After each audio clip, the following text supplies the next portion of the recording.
Greetings, dear viewers. You're watching Scion What Ifs.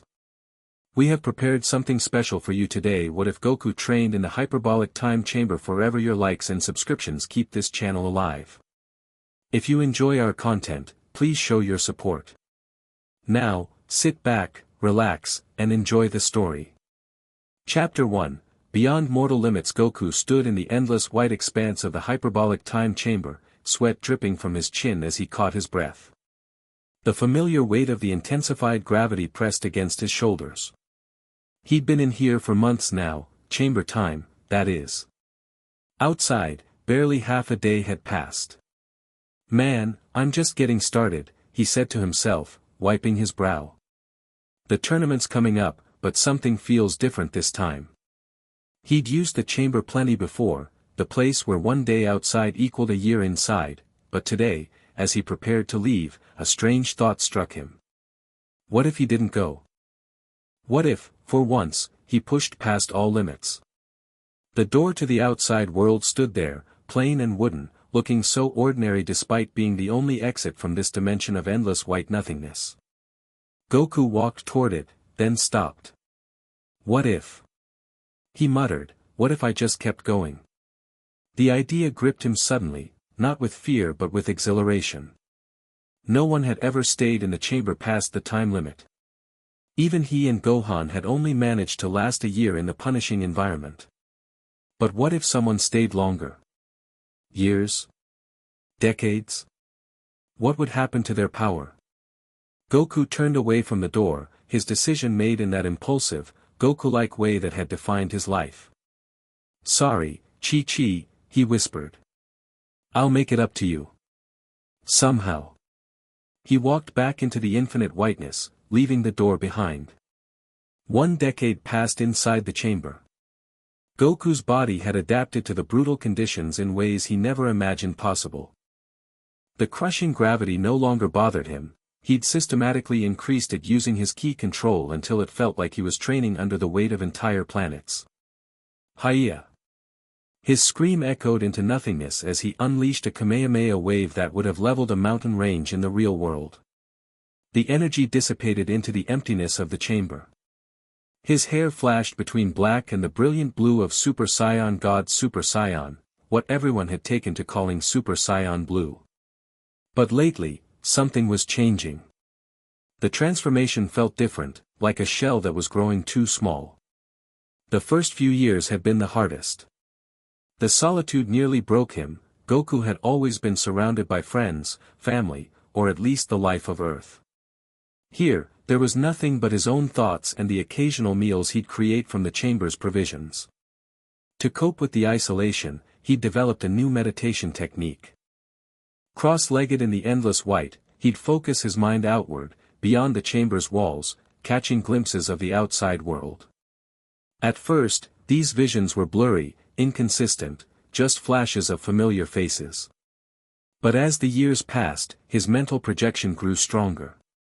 Today marked 10 years, yet outside, less than a week had gone by. In his meditation, Goku watched his friends. Vegeta was training with Whis, still chasing the power gap between them, unaware that it was growing wider by the minute. Gohan was balancing his scholarly work with training sessions. Chi-Chi was cooking dinner, pausing occasionally to look out the window with a worried expression. 10 years for me, for days for them, Goku whispered, opening his eyes and ending the vision. I wonder what 100 years would do. He stood, stretched, and pushed his body into movement again. The loneliness had become a kind of companion now. In its presence, he found a clarity he'd never experienced before.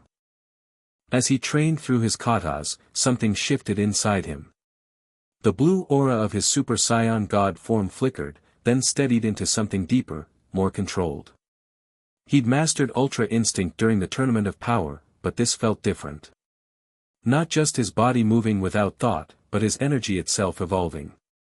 What's happening? He wondered aloud, his voice echoing in the emptiness as golden sparks began to race through the blue flame of his aura.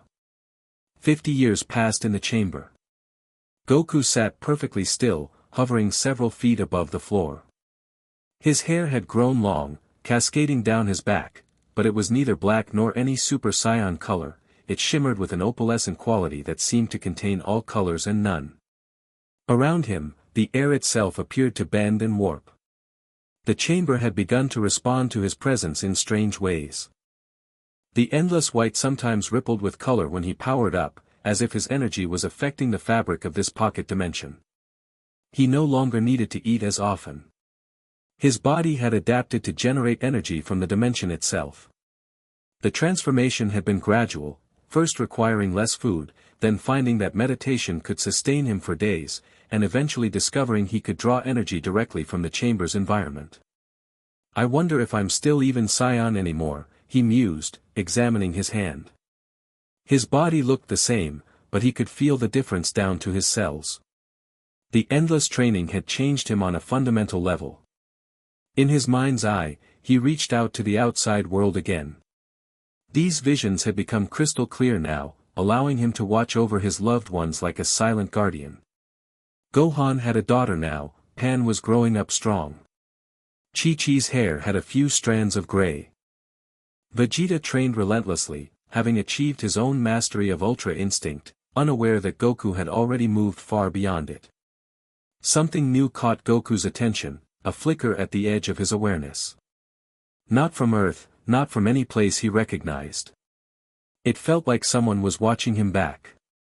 "Who's there?" he called out, his voice steady and unafraid. The presence retreated instantly, but Goku had felt it: intelligence, curiosity, and something else, concern. He returned to his training with renewed vigor.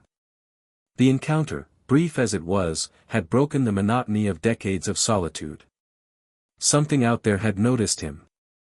He wasn't sure if that was good or bad, but at least it was different.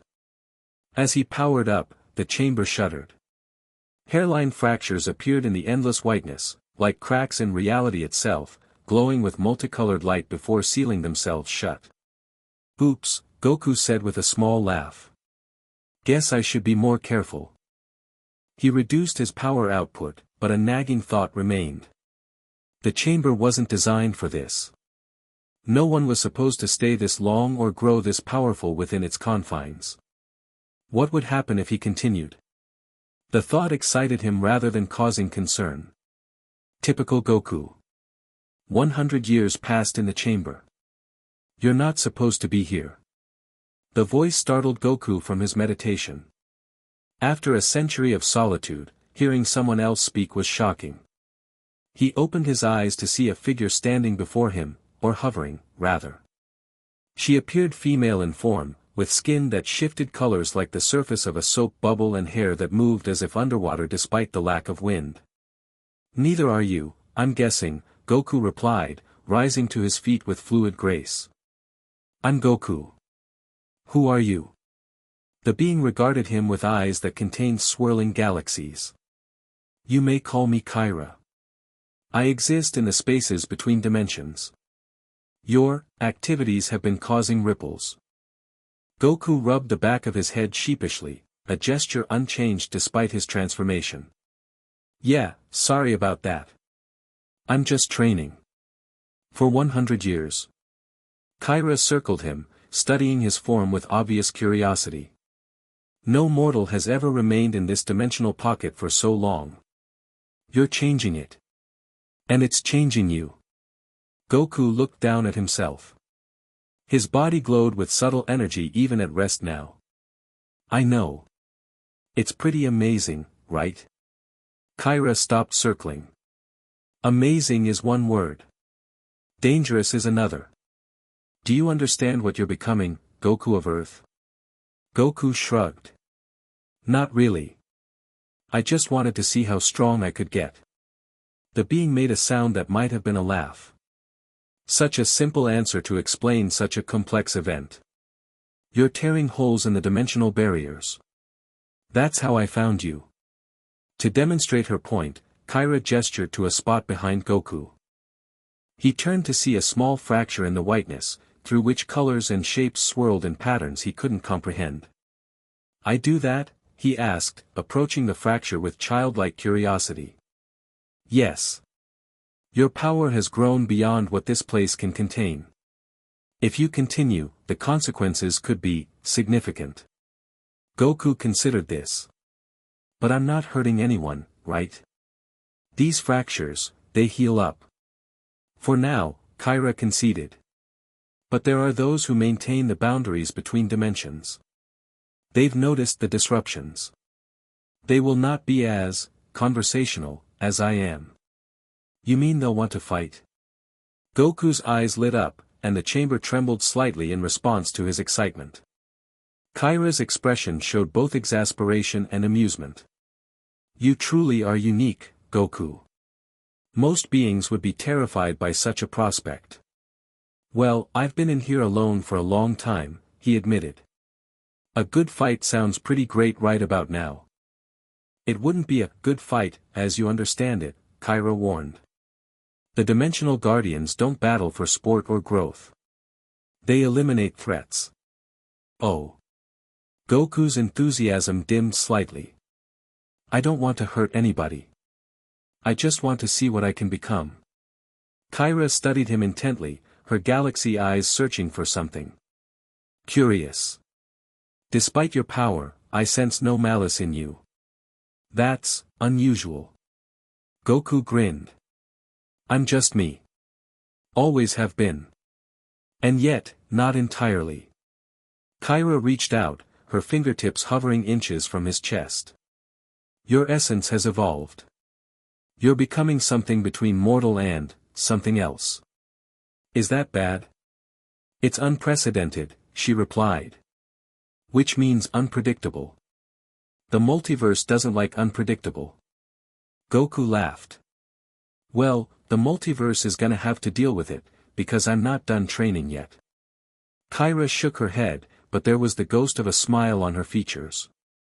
Then I shall observe. Perhaps I can mitigate some of the disturbances you cause. You're gonna stick around? Goku asked, genuine pleasure in his voice. After a century alone, the prospect of company, even such strange company, was welcome. Not constantly. But I'll return. Your evolution interests me. Great. Maybe we can spar sometime. Goku suggested eagerly. Kyra's expression was unreadable. Perhaps. Until then, try not to tear reality apart completely. She faded from view, leaving Goku alone once more, but for the first time in 100 years, not quite so lonely. He turned his attention to the fracture she'd pointed out. Concentrating, he reached toward it with his mind rather than his hand. The tear responded to his will, slowly closing until the whiteness was seamless once more. Ha! That's new, he murmured, pleased with this discovery. If he could control these fractures, maybe he could prevent whatever trouble Kyra was worried about. With renewed purpose, Goku returned to his training. Now he had two goals: continue getting stronger, and learn to control the dimensional side effects of his growing power. 500 years passed in the chamber.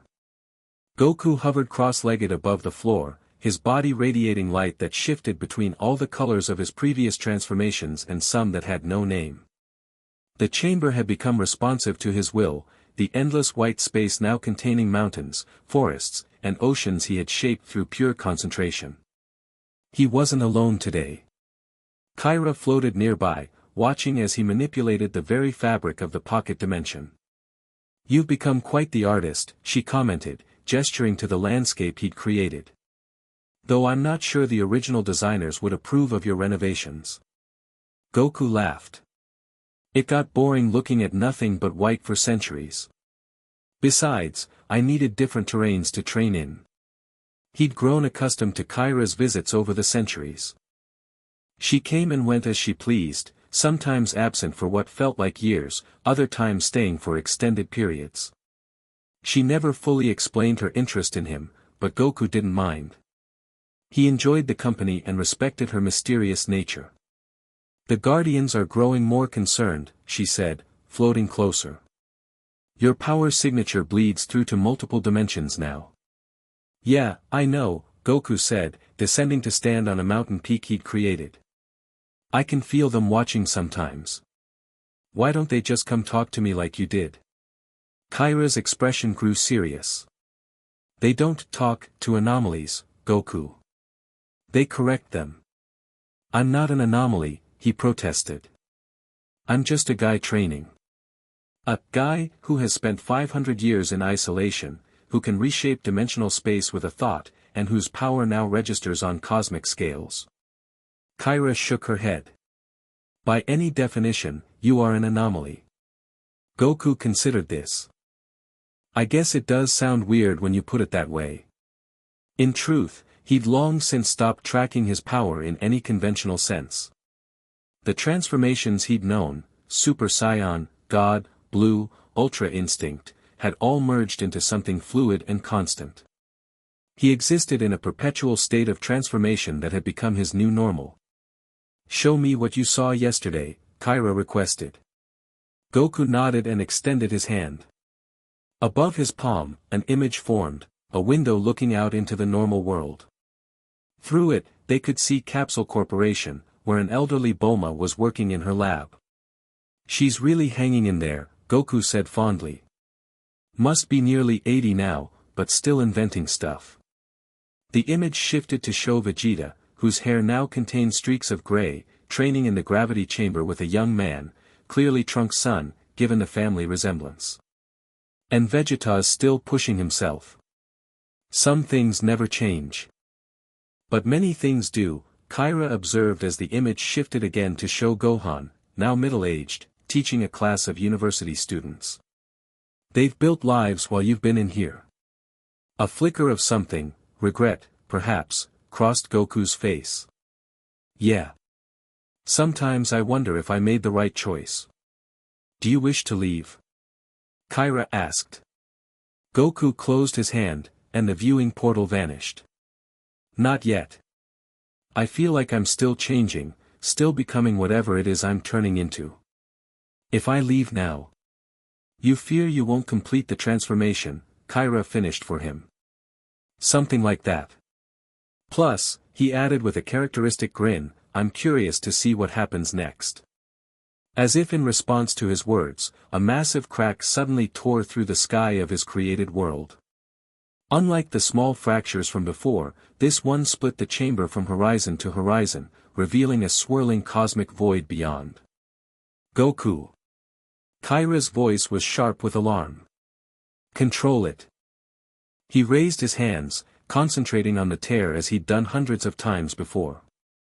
But this fracture was different, larger and somehow more substantial. It resisted his attempts to seal it. Something's pushing from the other side, he realized, his expression growing serious. From the cosmic void beyond the tear, a voice boomed, ancient and powerful, Son Goku. Your aberration ends now. Goku's eyes narrowed as he stared into the fracture. Looks like the Guardians are done watching. Kyra moved to his side. This is Ion, the eldest Guardian.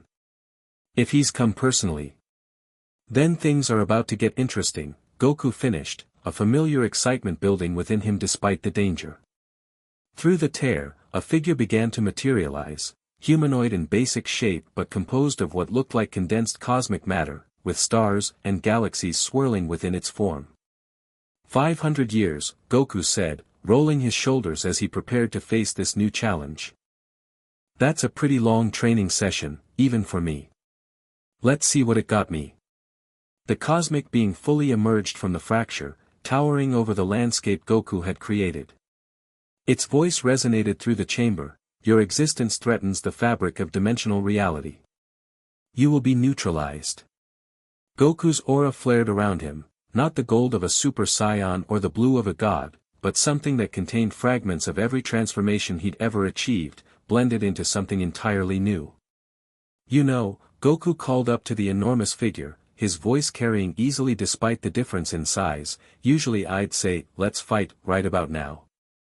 But after 500 years of training, I'm kinda curious if we really need to. The being, Ion, seemed momentarily taken aback by this response. In that hesitation, Goku saw his opportunity. In a move too fast for any mortal eye to follow, Goku appeared directly before the cosmic entity's face. Let me show you something. With gentle movements that belied the immense power behind them, Goku placed his hands on the tear in reality.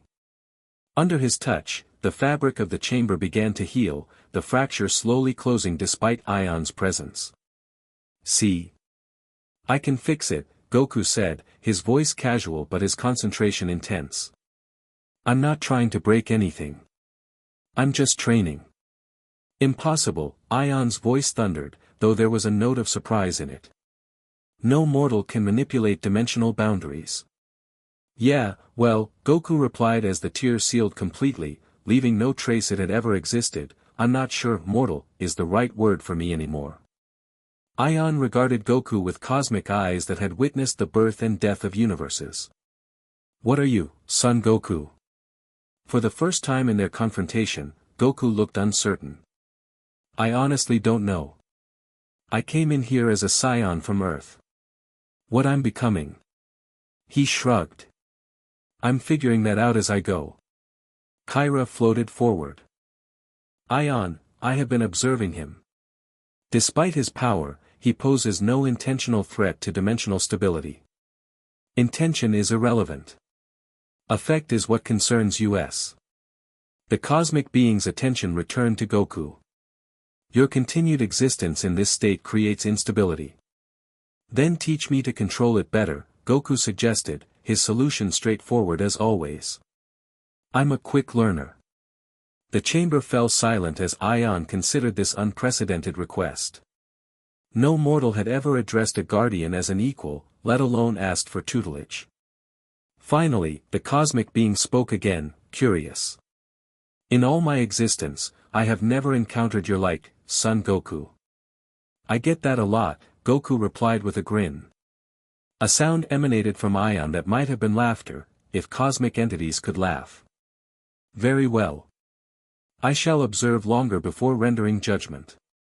With those words, Ion began to fade back into the dimensional void, his form dissolving into cosmic energy. Before disappearing completely, his voice echoed one last time, "But know this, Goku of Earth, there are limits even to my patience." When the guardian had fully vanished, Goku let out a long breath. "Well, that was intense." Kyra stared at him with new eyes. "Do you realize what just happened? No one negotiates with the guardians. They decree, and reality complies." Goku stretched, his nonchalance returning. "He seemed reasonable enough to me. Just doing his job, protecting reality, and all that." "Goku," Kyra said slowly, "I begin to wonder if you understand what you're becoming." He looked at his hands, which still glowed with residual energy from healing the dimensional tear. "Not really. But I'm starting to think it might be time to find out." "You mean?" "Yeah," Goku nodded, his expression growing determined. "I think it's almost time to leave the chamber." 1,000 years passed in the chamber. Goku stood before the wooden door, the same unassuming exit that had waited patiently for a millennium while he trained, evolved, and transformed. In the outside world, barely over 2.5 years had passed since he made his impulsive decision to stay. He looked different now. His hair still held that opalescent quality, shifting colors with his thoughts and emotions. His body, while still recognizably Goku's, seemed to exist partially in another state of being, sometimes solid, sometimes seeming to merge with the energy around him. Kyra hovered nearby, watching with those galaxy eyes that had become familiar over the centuries. "Are you certain you're ready?" Goku nodded. "It's time. I can feel it." The last 100 years had been the most transformative. After Ion's appearance, Goku had focused on understanding and controlling the dimensional effects of his power. The Guardian had returned several times, not to teach directly, but to observe and occasionally correct when Goku's experiments threatened wider stability. Through these interactions, Goku had learned to contain his energy in ways that wouldn't fracture reality. He'd developed a new awareness of the multiverse itself, how the dimensions connected, where they were strong or weak, how energy flowed between them. "They won't understand what you've become," Kyra warned. "Your friends, your family, to them, you've been gone less than 3 years, but you've lived 1,000. "I know," Goku said, his voice carrying a depth it hadn't possessed when he entered.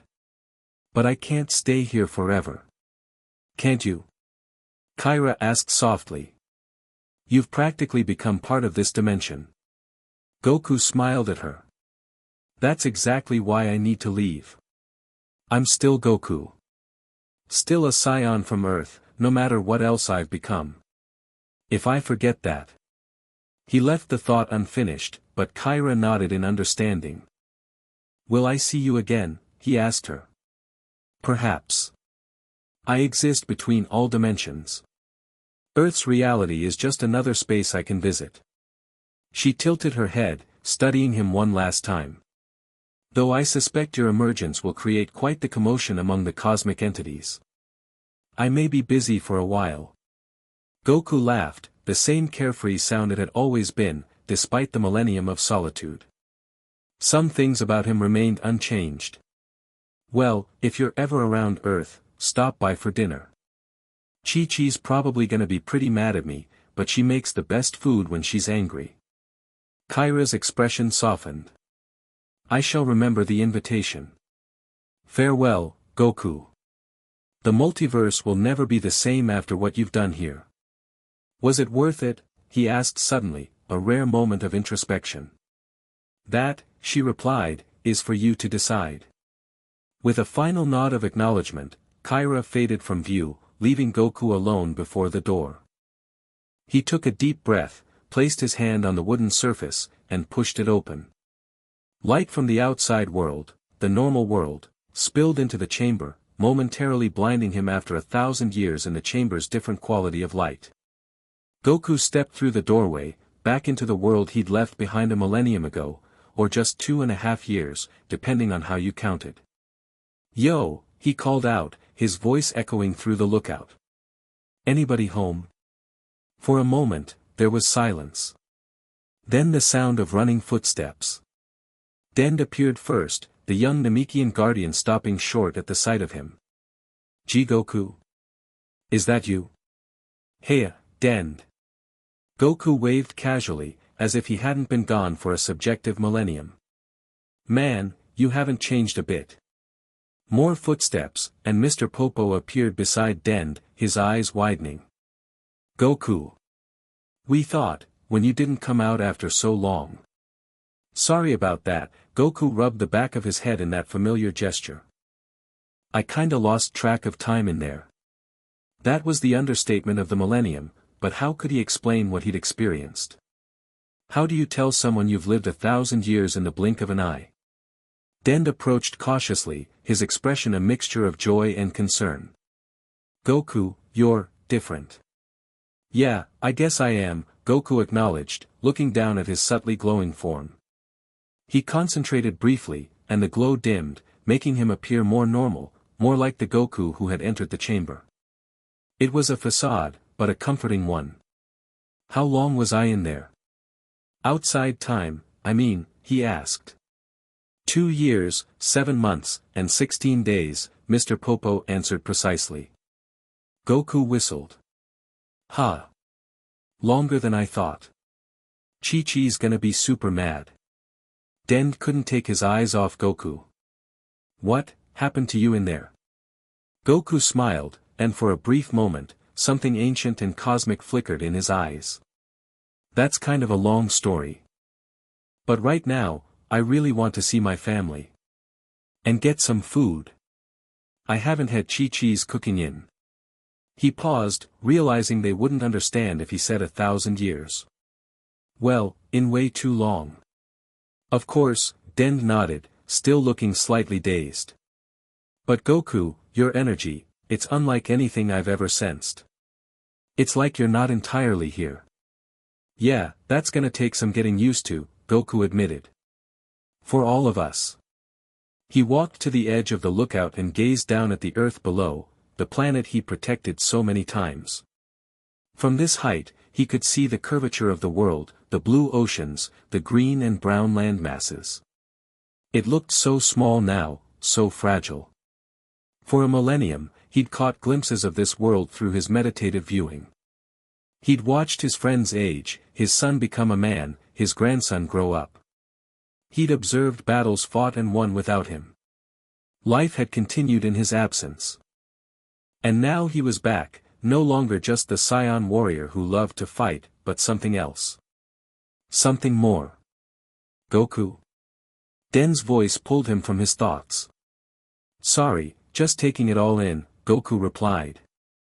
He turned back with a genuine smile. It's good to be home. With that, he stepped off the edge of the lookout and dropped into open air. Instead of flying with Ki as he once would have, he simply shifted.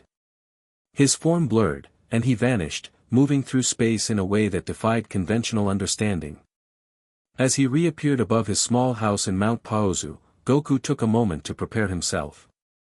The greatest challenge he'd faced in 1,000 years wasn't waiting for him in battle, it was waiting for him at home. How do you return to a normal life after becoming something beyond normal understanding? That was the question he'd have to answer now. Well, he said to himself with characteristic determination, only one way to find out. He descended toward the house where his wife waited, unaware that her husband was no longer just a man, or even just a scion.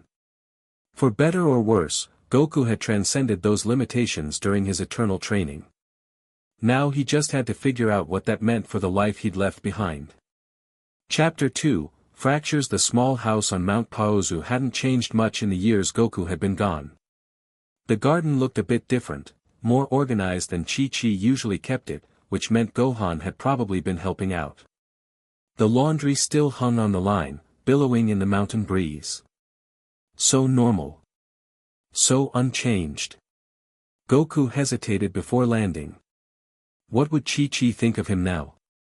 He looked down at his hands, which still shimmered with faint energy despite his efforts to suppress it. He'd spent 1,000 years evolving into something beyond mortal understanding. Would she even recognize him? Only one way to find out, he muttered, touching down softly on the grass. Before he could even reach the door, it flew open. Chi-Chi stood there, wooden spoon in hand, frozen in mid-motion.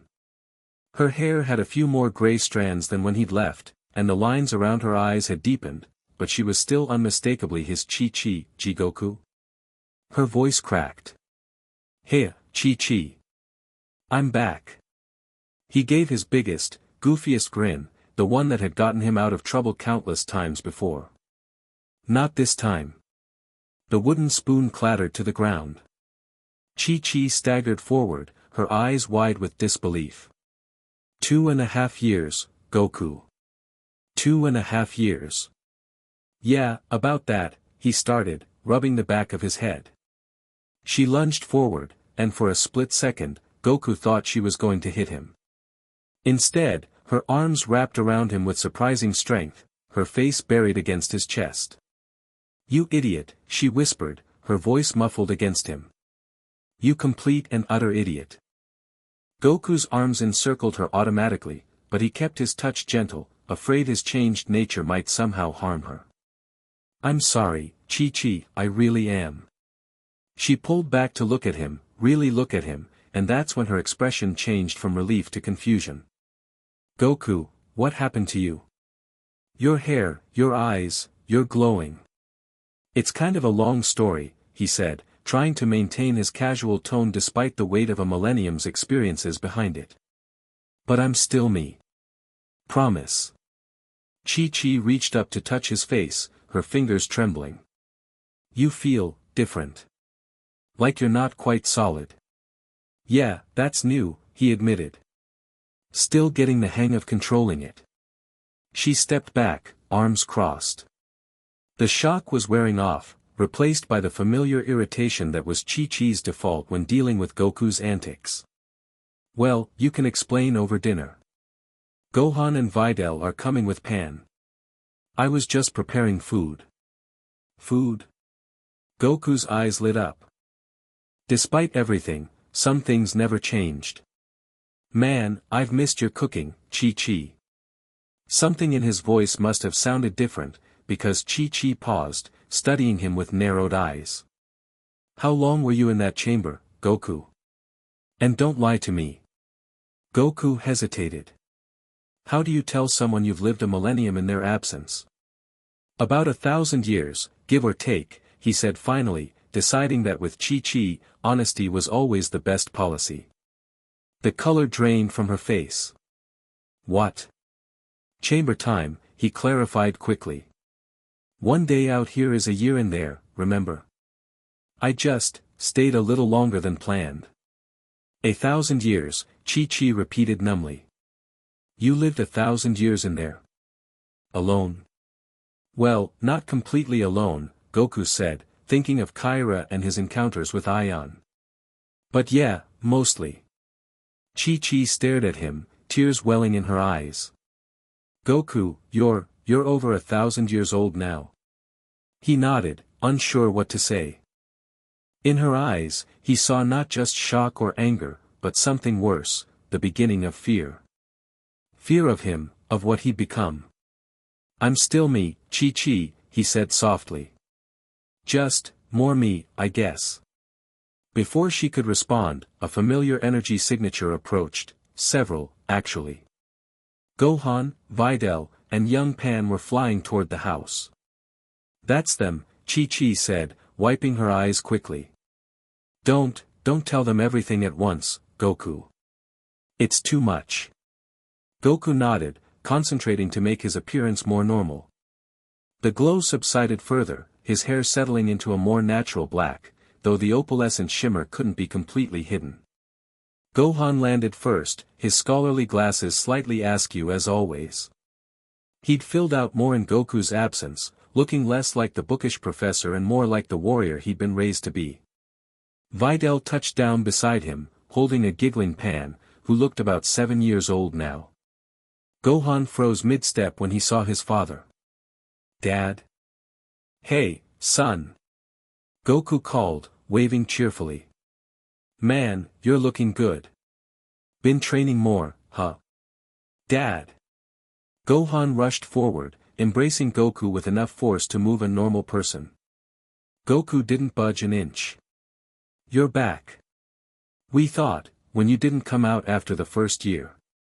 Yeah, sorry about that, Goku said, patting his son's back. Got a little carried away in there. Gohan pulled away, the same look of confusion crossing his face that Chi-Chi had shown. Dad, you're different. Your ki feels enormous. And strange. That's our Goku, Videl said, approaching with Pan in her arms. Always finding new ways to transform. Pan stared at Goku with wide, curious eyes. Are you really my grandpa? Mom and Dad talk about you all the time. Goku knelt down to her level as Videl set her on the ground. Sure am. Last time I saw you, you were just a baby. Now look at you, bet you're getting pretty strong, huh? Pan nodded enthusiastically. Daddy and Uncle Vegeta have been teaching me. I can already go Super Saiyan. No way. That's amazing, Pan. Goku's genuine excitement broke through the awkwardness of the reunion. You've gotta show me later. Chi-Chi cleared her throat. Food's getting cold. Let's eat, and Goku can tell us some of what happened. The family moved inside, where the table was already set for what was supposed to be just Gohan's family visit. Chi-Chi quickly added another place for Goku, though she kept looking at him when she thought he wouldn't notice, studying him, trying to reconcile the husband who'd left with the being who'd returned. As they ate, Goku told a carefully edited version of his time in the chamber.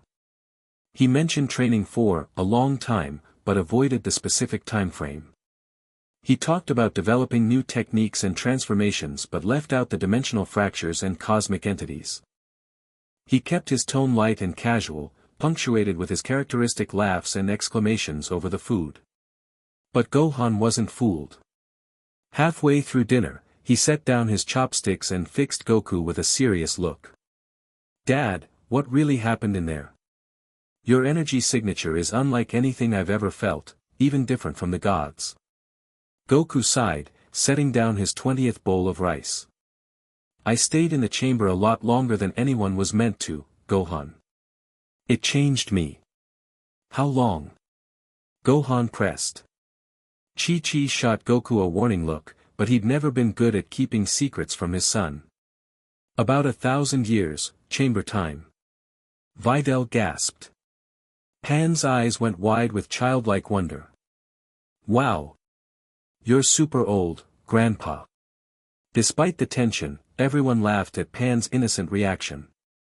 So, a millennium of training, Gohan said once the laughter subsided. That explains the power I'm sensing, but not the rest. Dad, it's like you're not fully in this dimension anymore. Goku nodded, impressed by his son's perception. That's pretty close, actually. The chamber is a different dimension, and staying there so long kinda merged me with it, I guess. I started seeing through dimensions, then affecting them. By the end, I could reshape the chamber however I wanted. That's incredible, Gohan breathed. Scientifically impossible, but incredible. You should tell them about your cosmic friends, Chi-Chi said suddenly, surprising Goku. If they're going to understand what's happened to you, they need to know everything. So Goku told them about Kyra, about Ion and the Guardians, about the fractures his training had caused in dimensional reality. As he spoke, he allowed more of his transformed nature to show, the subtle glow returned to his skin, his hair shifting colors with his emotions as he recounted the more intense encounters. When he finished, silence fell over the table. Even Pan seemed to sense the gravity of what she'd just heard, her usual energy subdued. So, Videl finally spoke, you're basically, what? A dimensional being now? Goku shrugged. I'm still figuring that out myself. I'm still me, still Goku. Just with some new abilities and perspectives. Does Vegeta know you're back? Gohan asked. Not yet. Figured I should see you guys first. Chi-Chi snorted. Vegeta's been driving everyone crazy since you left. Training non-stop, pushing himself to the brink. He's convinced himself he'll surpass you while you're gone. Goku winced. Yeah, that's gonna be complicated. You should go see him tomorrow, Gohan suggested. But Dad, maybe try to tone down the whole. He gestured vaguely at Goku's shimmering form, cosmic entity thing. Vegeta's pride can only take so much. Right, Goku nodded. I'll try to keep it low-key. Later that night, after Gohan's family had gone home with promises to visit again soon, Goku stood outside the house, gazing up at the stars. They looked different to him now, not just points of light, but doorways to other realms, connections in the vast cosmic web he could now perceive. He sensed Chi-Chi before he heard her approach. Her energy signature was so familiar, one he'd held in his memory through 1,000 years of solitude. Can't sleep? She asked, wrapping her robe tighter against the night chill. Don't need much sleep anymore, he admitted. Another side effect. She stood beside him, following his gaze to the stars. 1,000 years, Goku. I can't even imagine it. It was long, he said simply. How could he describe it? The endless days that blended together, the gradual transformation of his body and mind, the loneliness that became so profound it transformed into something else entirely. Why? Chi-Chi asked, the question she'd been holding back all day. Why stay so long? Goku considered the question carefully. At first, I just wanted to see how strong I could get. But after a while, it became something more. I started changing in ways I didn't understand. I wanted to see where it would lead. And was it worth it? The question was soft, vulnerable. Goku turned to look at his wife, really look at her. With his enhanced perception, he could see beyond her physical form to the brilliant life energy that made her Chi-Chi, beautiful, fierce, loyal Chi-Chi. I don't know yet, he answered honestly. I learned incredible things, gained powers I never imagined. But I missed so much here. Missed you. I'm not sure how to be married to a cosmic entity, she said with a small, sad smile. Goku reached for her hand, careful to keep his touch gentle and solid. Then just be married to Goku. That's still who I am, Chi-Chi, the rest, we'll figure out together. She squeezed his hand, and for a moment, the 1,000-year gulf between them didn't seem quite so vast. Capsule Corporation hadn't changed much, though Goku noticed several new buildings had been added to the compound. He'd decided to fly there the conventional way rather than using his new spatial movement abilities, partly to give himself time to think, and partly to avoid frightening anyone with his sudden appearance. As he approached, he sensed Vegeta immediately, that fierce, proud energy signature, burning as intensely as ever in the gravity chamber. There were other familiar energies too, Bulma in her lab, Bulla in what felt like a training session of her own, and Trunks somewhere deeper in the compound. Goku landed in the yard, drawing immediate attention from the robots maintaining the grounds. One of them zoomed off, presumably to alert Bulma of his arrival. Sure enough, moments later Bulma emerged from the main building, her blue hair now streaked with silver, face showing more lines than when he'd left, but her eyes were as sharp as ever. "Well, well, well," she called, hands on her hips. "Look what the cat dragged in. 2.5 years, son Goku. Not even a message." Goku grinned sheepishly. "Sorry, Bulma. Communication from the chamber isn't exactly easy." She marched up to him, finger pointed accusingly, then stopped short, her scientific mind immediately registering the changes in his appearance. "What the? Goku, what happened to you in there?" "That's kind of why I'm here," he admitted. "It's a long story, and I figured Vegeta should hear it too." Bulma studied him with narrowed eyes, taking in his subtly glowing skin and the opalescent sheen of his hair, which he'd given up trying to make look completely normal. "You look like you're halfway to being an actual god now." "Something like that," Goku acknowledged. "Is Vegeta, Kakarot?" The roar came from behind him.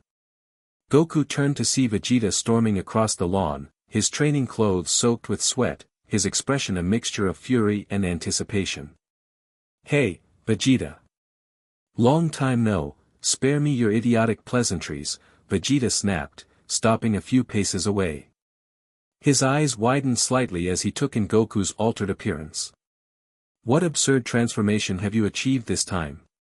Despite everything, Goku couldn't help but smile. Some things really never changed, and Vegeta's competitive attitude was one of them. "It's good to see you too," Goku said sincerely. Vegeta scoffed, but his eyes never stopped analyzing Goku's form. "Your energy, it's different. Not just stronger." His eyes narrowed. "What did you do in that chamber, Kakarot? Why don't we talk inside?" Bulma suggested, looking between them. "Preferably before you two destroy my garden with whatever pissing contest is about to happen." They followed her into the main living area, where Vegeta crossed his arms and leaned against the wall, refusing to sit. His gaze never left Goku, assessing, calculating. "Spill it," he demanded once Bulma had called for refreshments. "How long did you stay in the chamber?" Goku met his rival's gaze directly. 1,000 years. The shock that registered on Vegeta's face was almost worth the 1,000 years of isolation. Almost. "Impossible," he breathed. "No one could survive that long in there." "Well, I did. Though by the end, I'm not sure 'survive' is the right word." Goku allowed more of his transformed nature to show, the subtle glow intensified, his hair shifting through colors like the aurora borealis, his form becoming slightly less solid. Vegeta took an involuntary step back. "What have you become?" So Goku told them, the full story this time, not the edited version he'd given his family at first. He described the centuries of training, the gradual transformation of his body and mind, the encounters with Kyra and Ion. As he spoke, he demonstrated some of his new abilities, opening small viewing portals to other locations, briefly phasing his hand through solid matter, creating a miniature galaxy above his palm. When he finished, Bulma was staring at him with scientific fascination, while Vegeta's expression had turned unreadable. "So," Bulma said, breaking the tense silence, "you're basically a dimensional entity now? Like Whis and the other angels, but different?" "That's one way to put it," Goku agreed. "I'm still figuring it all out myself." Vegeta pushed off from the wall, his energy fluctuating with barely controlled emotion. 1,000 years of training. Of course you would find a way to cheat, Kakarot. It wasn't. Do you have any idea what these past years have been like? Vegeta's voice rose. While you were off playing God in your little pocket dimension, the rest of us were here, dealing with actual threats. 3 separate invasions from Universe 6. A rogue Supreme Kai who nearly collapsed our reality. And where were you? Training. The outburst was so unexpected that Goku could only blink in surprise. I didn't know. Of course you didn't know. You were too busy ascending beyond mortality to bother checking in on the people you supposedly care about. Bulma laid a restraining hand on Vegeta's arm. That's not fair, Vegeta. Goku couldn't have known. Actually, Goku said quietly, I could have. I watched sometimes, through viewing portals. But I could only see brief moments, fragments. I didn't see any battles. Vegeta's laugh was bitter. How convenient. So you've achieved the power of a god and the omniscience of one, but somehow missed the parts where we could have used your help. Vegeta, save it. The prince turned away, his pride clearly wounded beyond what any explanation could soothe. You've surpassed me again, Kakarot. Congratulations. 1,000 years of training versus my measly 2.5. How could I possibly compete with that? Goku stepped forward. That's not why I did it, Vegeta. Isn't it? Vegeta's voice was dangerously quiet now. Hasn't it always been about getting stronger, no matter the cost? Well, you've won. Happy now? Before Goku could respond, a tremor ran through the building, subtle at first, then violent enough to shake pictures from the walls. Earthquake. Bulma grabbed the table to steady herself. Goku's expression turned serious. No. Not an earthquake. He could feel it, a fracture forming, not in the chamber this time, but here in normal space. Something was pushing through from another dimension. Vegeta sensed it too, his argument momentarily forgotten. What is that energy? Trouble, Goku said grimly. We need to get outside. They rushed into the yard just as the sky split open above Capsule Corp, a jagged tear in reality itself, revealing the swirling cosmic void beyond.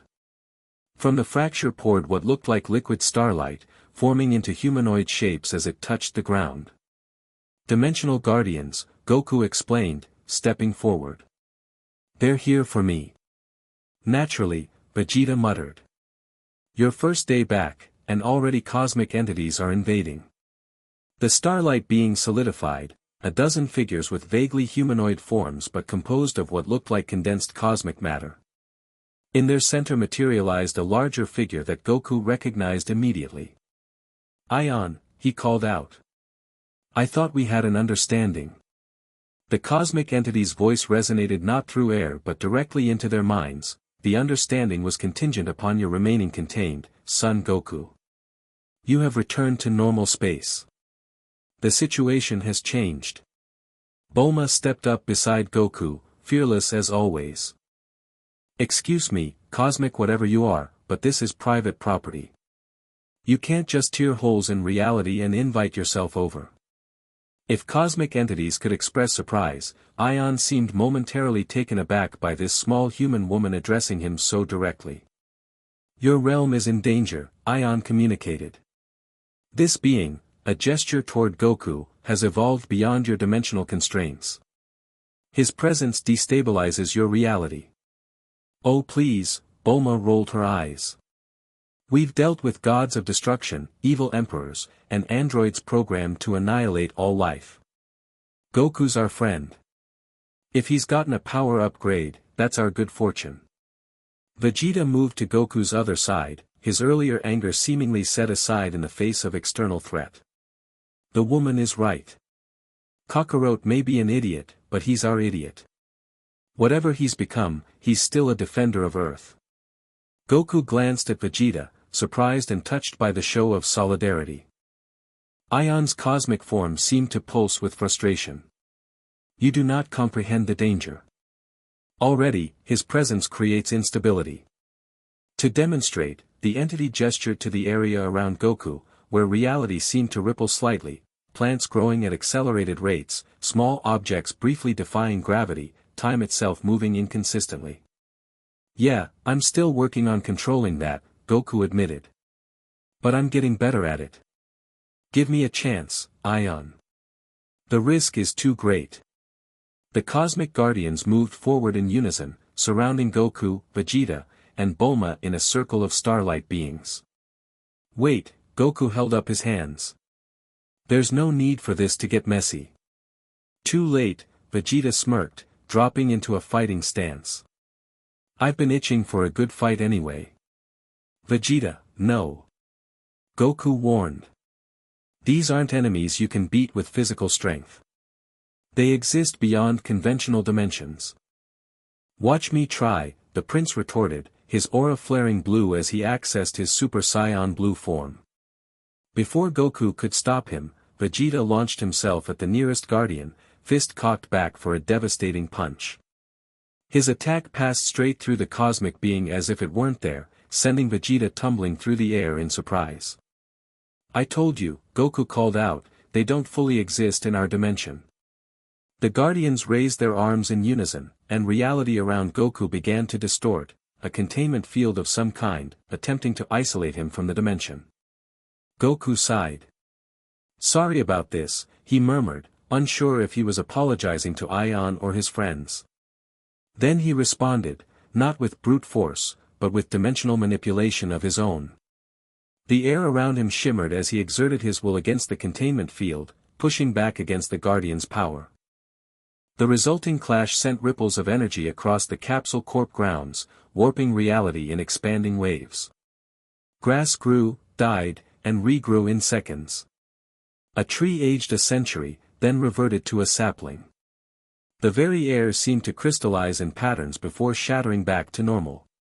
Bulma, get back!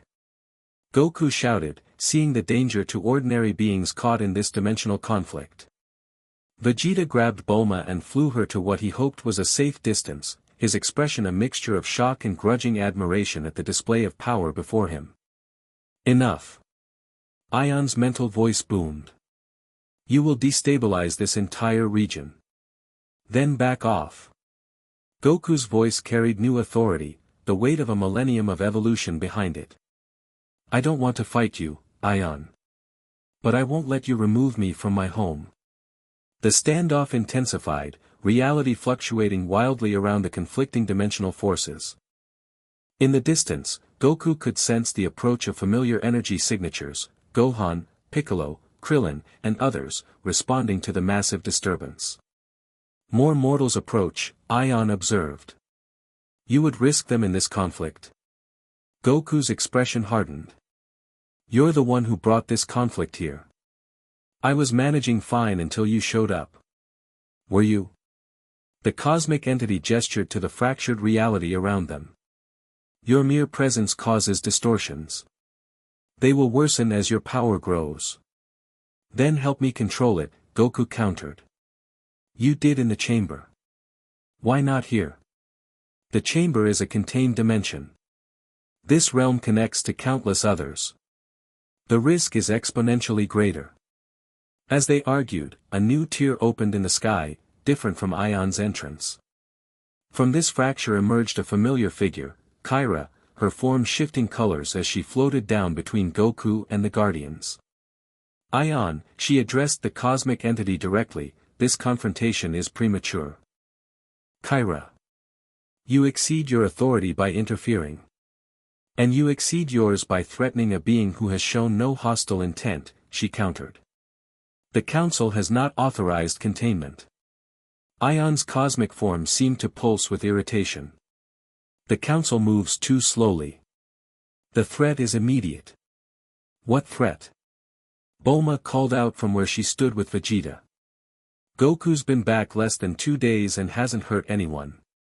Kyra turned to acknowledge the humans. The threat is not intentional harm, but unintentional dimensional instability. Goku's transformation has made him a nexus of interdimensional energy. Such nexuses can potentially collapse realities if not properly managed. So teach him to manage it, Vegeta said bluntly, instead of trying to remove him. A reasonable suggestion, Kyra agreed, turning back to Ion. One I've advocated for in the council.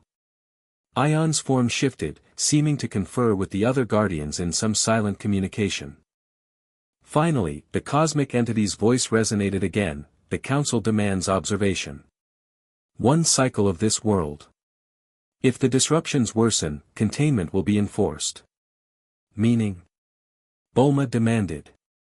He gets 1 Earth year to prove he can control his dimensional effects, Kyra translated. If he can't, they'll take action. That seems fair, Goku said before anyone else could object. I'll work on it, Ion. You won't need to intervene. The cosmic entity regarded Goku with its unfathomable gaze. See that I don't, son Goku. The next intervention will not be a request. With that, Ion and the Guardians began to dissolve back into liquid starlight, flowing upward into the dimensional tear, which sealed itself once they had passed through. As soon as they vanished, Vegeta rounded on Goku. 1 year to control powers you spent a millennium developing. How exactly do you plan to manage that? I'll help him, Kyra said, surprising them all by remaining behind. With the council's permission, I've been assigned as his guide. You're staying? Goku asked, unable to hide his pleasure at having his companion from the chamber years present. Someone needs to help you avoid tearing a hole in reality every time you power up, she said with dry amusement. Consider me your dimensional training wheels. Bulma approached Kyra, scientific curiosity overriding any fear of the interdimensional being. So you're like his cosmic babysitter? That's fantastic. You must tell me everything about interdimensional physics. Does string theory even begin to cover it? Are there really 11 dimensions? How does, Bulma, Vegeta interrupted, perhaps save the scientific interrogation for when we haven't just narrowly avoided cosmic annihilation? Goku laughed, a genuine, carefree sound that momentarily made him seem like his old self again. Some welcome home party, huh? The tension broken, Vegeta finally allowed himself a small smirk. Trust you to return with the most dramatic entrance possible, Kakarot. Wasn't exactly planned, Goku admitted. But hey, at least things are never boring around here. As they spoke, the other Z fighters arrived, Gohan landing first, followed by Piccolo, Krillin, Tien, and even Master Roshi. Their expressions ranged from concern to shock as they took in Goku's transformed appearance and the presence of the otherworldly Kyra. Dad? Gohan approached cautiously. We felt the energy disturbance across the planet. What happened? Just a little disagreement with some cosmic entities, Goku explained casually. Nothing to worry about. Nothing to, Piccolo growled in exasperation. Goku, the entire dimensional fabric was fluctuating. We could sense it even on the lookout. Yeah, about that. Goku launched into a brief explanation of what had just occurred, introducing Kyra and explaining the 1-year probation period he'd been granted. As he spoke, Goku became aware of a subtle shift in the group dynamic. His friends were listening intently, but there was something new in their expressions, a caution that hadn't been there before. They were looking at him not just as Goku their friend, but as something else, something potentially dangerous. It stung more than he expected. For 1,000 years, he'd dreamed of returning to his friends and family. Now that he was here, he realized that the gulf between them wasn't just the time he'd spent away, it was what he'd become during that time.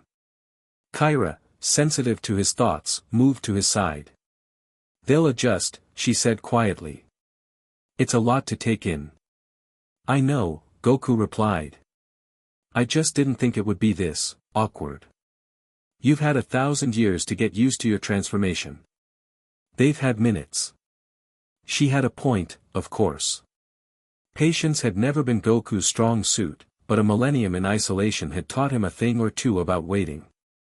So, Krillin finally spoke up, you're basically a cosmic entity now, buddy. That's something. He's still the same Kakarot underneath, Vegeta said unexpectedly, drawing surprised looks from everyone present.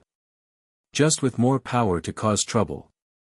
Coming from Vegeta, this was practically a ringing endorsement. Goku shot him a grateful look.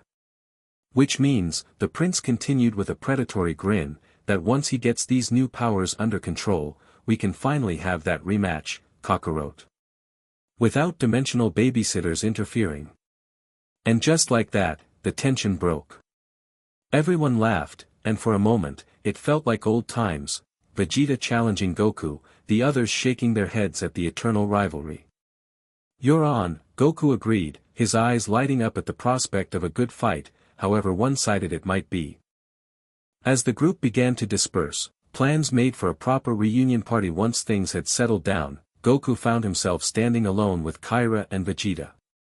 "You realize you can never beat him now," Kyra said bluntly to Vegeta once the others were out of earshot.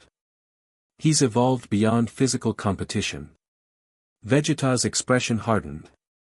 Never underestimate a Scion's ability to surpass limits, dimensional being. Especially not this Scion. It's not about limits anymore, she tried to explain. It's about fundamental nature. Goku has, I know exactly what Kakarot has become, Vegeta interrupted. I felt it the moment I saw him. But that changes nothing between us. Goku watched this exchange with a mixture of amusement and genuine curiosity. Even after 1,000 years, Vegeta's pride and determination still surprised him. "Don't count Vegeta out," Goku told Kyra with a smile. "He's the most stubborn person in any dimension." "Humph," Vegeta grunted, but there was a gleam of appreciation in his eyes. "At least your 1,000 years of solitude didn't cure your idiocy, Kakarot." With that, the prince turned and walked away, leaving Goku alone with his interdimensional guide. "He's interesting," Kyra observed once Vegeta was gone. "He's the best rival I could have asked for," Goku replied with genuine affection. "Even if he can't match me power-wise anymore, he'll never stop trying. That's just who he is." "And who are you now, Goku?" Kyra asked softly. "Not who you were when you entered the chamber. Not quite what you became inside it. So who are you here, in this world you've returned to?" It was a profound question, one he'd been asking himself since stepping through that wooden door back into normal reality. "I'm still figuring that out," he admitted, watching as his friends and family gathered in smaller groups, casting occasional glances his way. "But I know one thing for sure, I'm still Son Goku. Everything else is just details." Kyra's expression suggested she didn't entirely agree with this simplification, but she nodded nonetheless. "Then perhaps that's where we begin your training, reconciling Son Goku with what you've become." Goku looked down at his hands, which still shimmered with interdimensional energy despite his efforts to appear normal. "Sounds good to me. When do we start?" "We already have," she replied enigmatically. "Every moment you spend in this reality is training. The question is whether you're learning the right lessons." With that cryptic statement, she shifted her form slightly, becoming less conspicuous though still unmistakably otherworldly. "Now, I believe your friends are planning a welcome back party. That should be an interesting cultural experience for me." Goku laughed. "Just wait till you try the food. Some things are amazing in every dimension." The welcome back party at Capsule Corp that evening was a mixture of celebration and cautious observation. All of Goku's old friends were there, even Beerus and Whis had shown up, the god of destruction particularly interested in Goku's new transformation and what it might mean for the power hierarchy he so carefully maintained. "So you transcended dimensional limitations," Beerus mused, sipping his drink while eyeing Goku speculatively. "Impressive, but it doesn't necessarily make you stronger than a destroyer." "Never said it did," Goku replied easily, loading his plate with food. Despite his reduced need for sustenance, the taste and experience of eating was still a pleasure he'd missed dearly. Whis studied Goku with more serious interest than his often flippant demeanor usually allowed. "Your energy signature is fascinating, Goku. Not quite angel, not quite God, certainly not mortal anymore. A true hybrid existence. Is that bad? Goku asked through a mouthful of food. Bad? No. Unprecedented? Absolutely. Whis tapped his staff thoughtfully against the ground. The Grand Priest will certainly want to meet with you soon. New forms of existence tend to interest him greatly. Across the room, Kyra was engaged in what appeared to be an intense discussion with Bulma and Gohan, the scientist and scholar peppering the dimensional being with questions about cosmic physics and interdimensional travel. Chi-Chi sat nearby, watching Goku with an expression he couldn't quite read. Though she'd come to the party, she'd kept a noticeable distance from him throughout the evening, not hostile, but uncertain. Excusing himself from Beerus and Whis, Goku made his way to her table, sitting down beside the woman who was still his wife, even after what had been a millennium for him. Too much? He asked gently, nodding toward the crowd. Chi-Chi shook her head. I've had decades to get used to our friends being gods and aliens and talking cats. One more weird thing shouldn't faze me. But it does, Goku observed. She met his eyes directly. It's different when it's you, Goku. You were always the constant, the pure-hearted, simple scion who just wanted to fight strong opponents and protect his friends. Now you're. She gestured vaguely at his shimmering form. I'm still me, Chi-Chi, he said softly. Everything I was before, I still am. Plus 1,000 years of experiences I'll never understand, she added. Plus cosmic powers that make gods nervous. Plus an existence that apparently threatens reality itself. Put that way, Goku had to admit it sounded daunting. When you put it like that, I sound pretty scary, huh? To his relief, Chi-Chi laughed, a genuine sound he'd missed desperately during his time away. Goku, you couldn't be scary if you tried. Overwhelming, yes. Frustrating, absolutely. But never scary. She reached across the table and placed her hand over his, the first time she'd initiated contact since his return. I just need time to adjust. We all do. Goku turned his hand to hold hers, careful to keep his touch solid and warm. Take all the time you need. I've got plenty of patience now. That's the most unbelievable part of all this, Chi-Chi teased. Son Goku, patient? Now I know reality is broken. Their shared laughter felt like the first real connection since his return, a bridge across the vast gulf of experience that separated them. The moment was interrupted by a commotion near the buffet table. Goku looked over to see Beerus and Vegeta in what appeared to be a heated argument, with Whis attempting to mediate. Oh great, Chi-Chi sighed. Those two are going to destroy the party. Goku rose from his seat. I should probably check that out. As he approached, he caught the thread of their dispute. Absolutely forbidden. Beerus was saying, his tail lashing angrily. The balance of divine authority must be maintained. Says who? Vegeta countered. If Kakarot can transcend those limitations, then so can I. What's going on? Goku asked, stepping between them. Whis turned to him with an exasperated expression. Vegeta has been asking about following your path, using the hyperbolic time chamber for extended periods to achieve a similar transformation. Are you crazy? Goku stared at Vegeta in disbelief. You have no idea what that kind of isolation does to you. I am a Scion Prince, Vegeta replied stiffly. I can endure whatever you endured. It's not about enduring, Goku tried to explain. It's about changing. Becoming something else entirely. I barely remember what it was like to be normal anymore. And why should that stop me? Vegeta demanded. You think you're the only one capable of evolution, Kakarot? Beerus interjected, the issue isn't capability, it's cosmic stability. One-dimensional anomaly, he nodded toward Goku, is already pushing the boundaries of what reality can handle. Two would be catastrophic. Lord Beerus is correct, Whis added. The dimensional barriers are already strained by Goku's transformation. A second such evolution could potentially rupture them permanently. Vegeta's hands clenched into fists at his sides. So Kakarot gets to ascend beyond gods, and the rest of us just accept it? How is that fair? It's not about fair, Kyra spoke up, having joined their circle. It's about cosmic stability. Goku's transformation was unprecedented and unexpected. Now that we know the consequences, allowing another would be deliberately endangering all realities. Vegeta glared at the dimensional being. Convenient that your kind gets to decide who ascends and who doesn't. The tension in the air was palpable, reality itself seeming to waver around Goku as his emotions responded to the conflict. Sensing the danger, he took a deep breath, consciously stabilizing the dimensional fluctuations around him. Vegeta, Goku said seriously, trust me when I say you don't want this.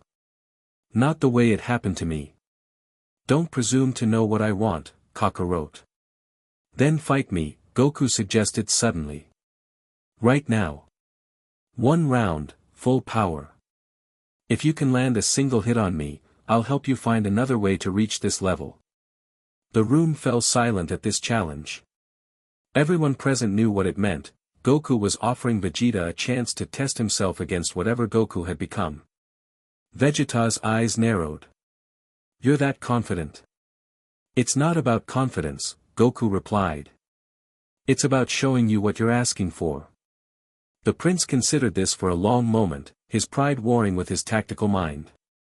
Finally, he nodded. Fine. Outside, now. Is this wise? Whis asked as the group began moving toward the Capsule Corp grounds. Probably not, Goku admitted. But Vegeta needs to see for himself. Words won't convince him. Outside, a space was cleared.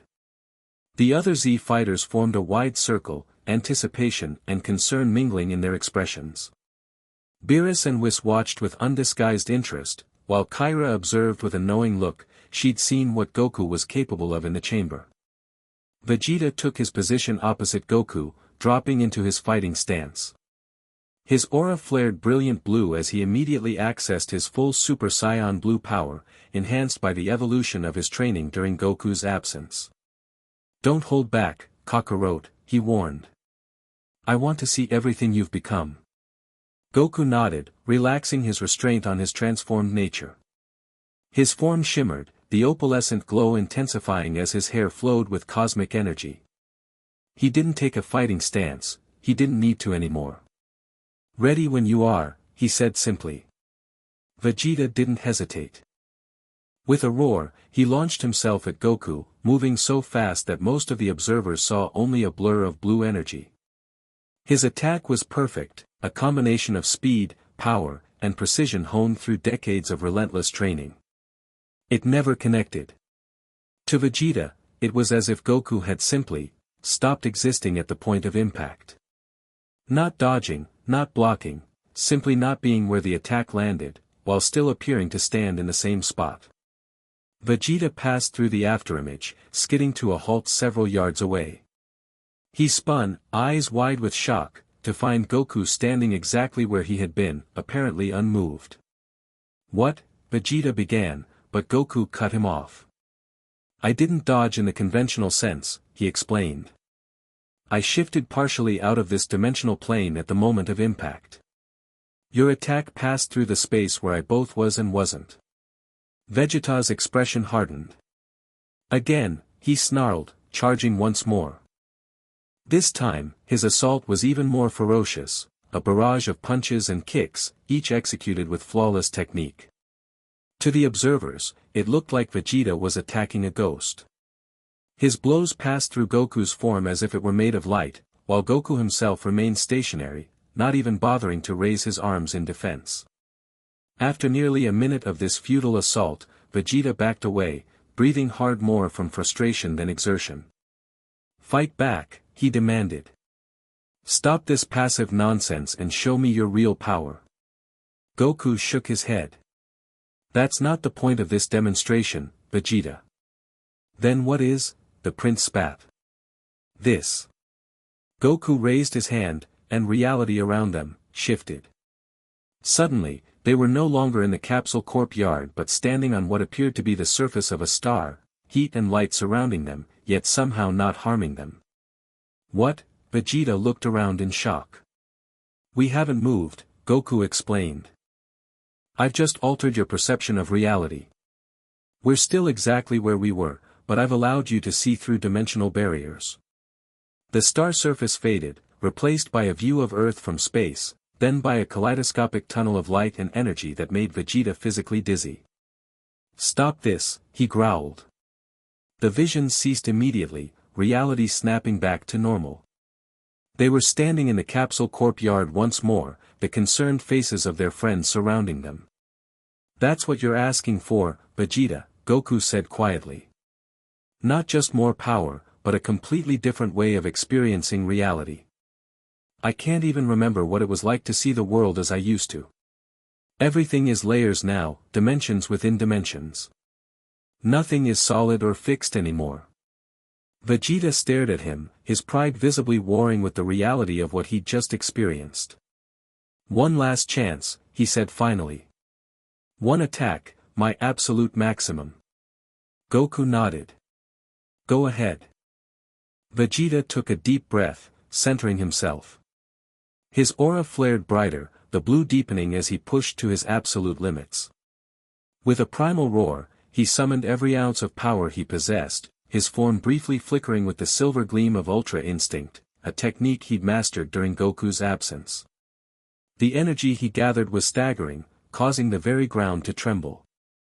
In a burst of speed that even Beerus tracked with raised eyebrows, Vegeta launched himself at Goku, his fist cocked back for a planet-shattering blow. Hiya! The prince's battle cry echoed across the compound as his attack connected, directly with Goku's outstretched palm. There was no impact. No shock wave. No transfer of energy. Vegeta's fist simply stopped, caught in Goku's hand as if he were catching a softball tossed by a child. The silence that followed was absolute. Even the wind seemed to hold its breath. Goku looked into Vegeta's eyes with genuine compassion. I'm sorry, Vegeta.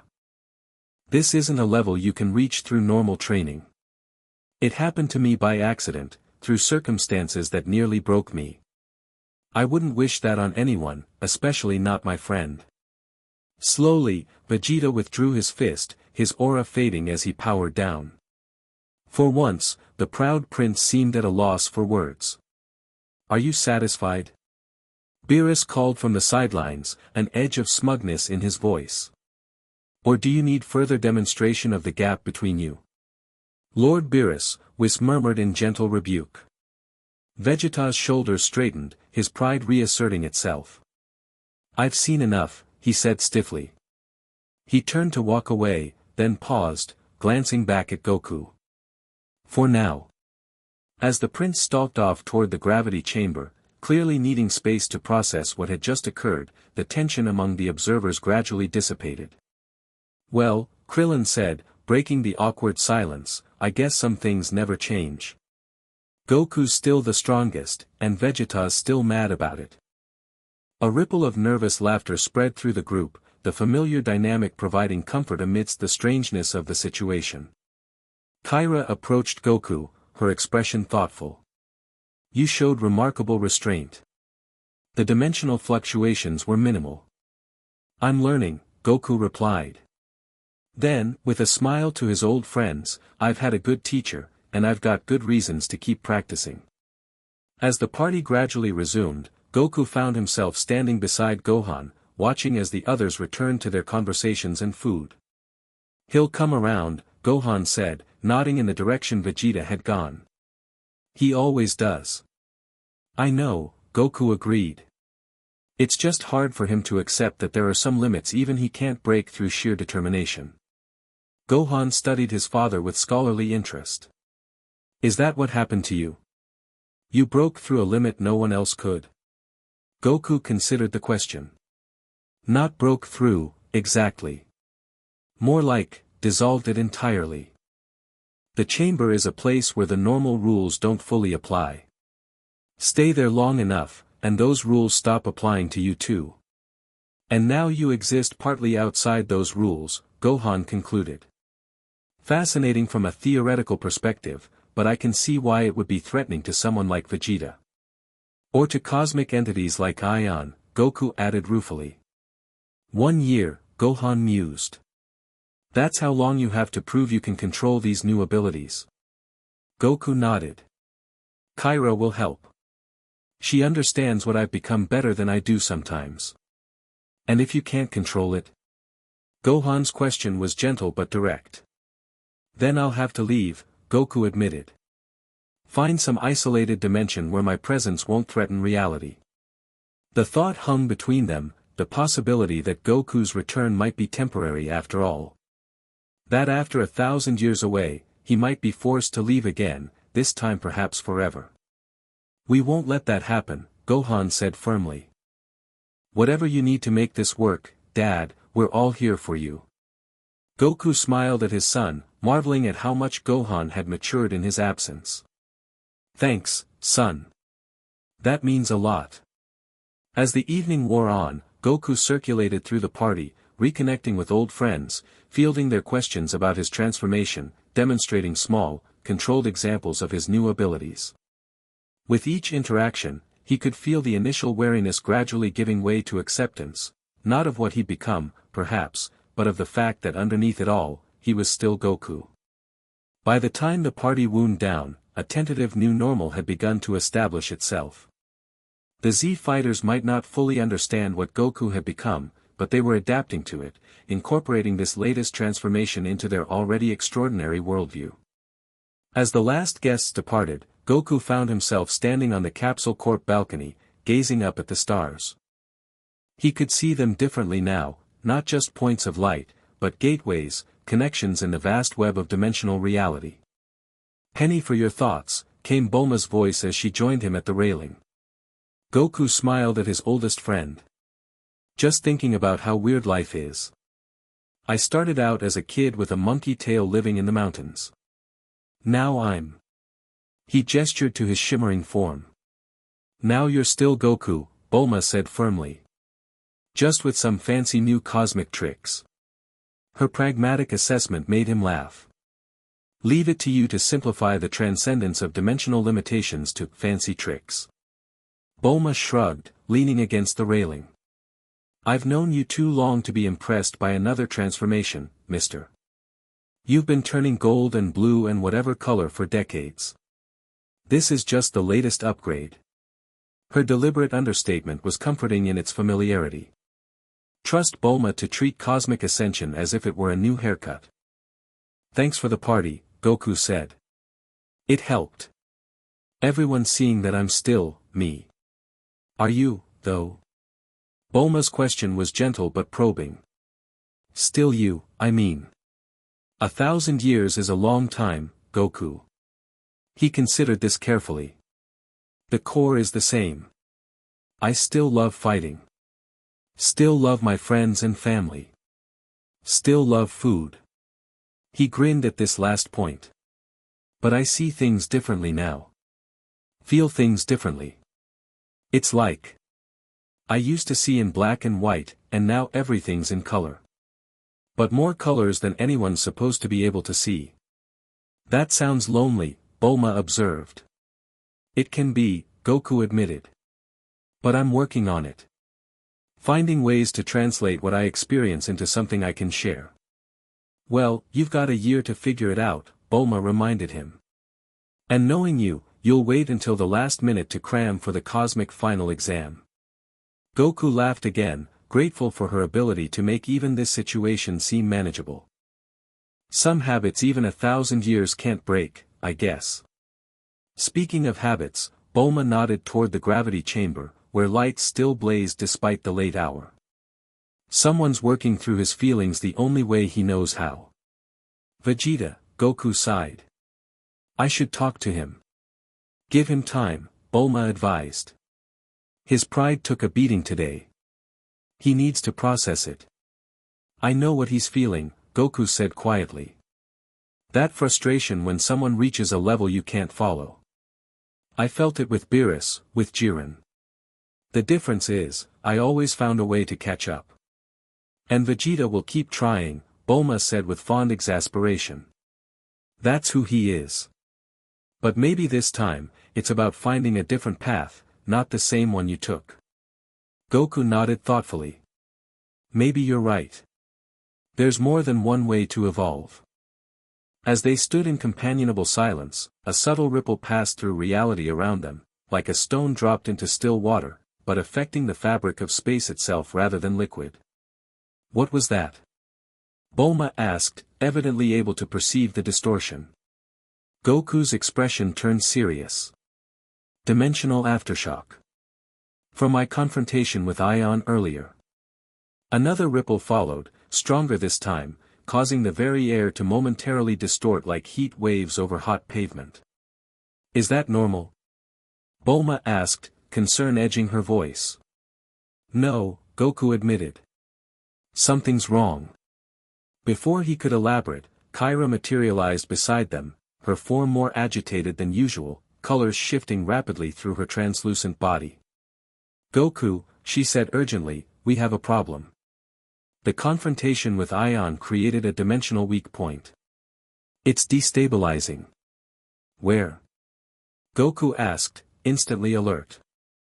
Approximately 5 kilometers above us, Kyra pointed to a seemingly empty patch of night sky. The fracture is still small, but growing. If it ruptures completely, I know, Goku nodded grimly.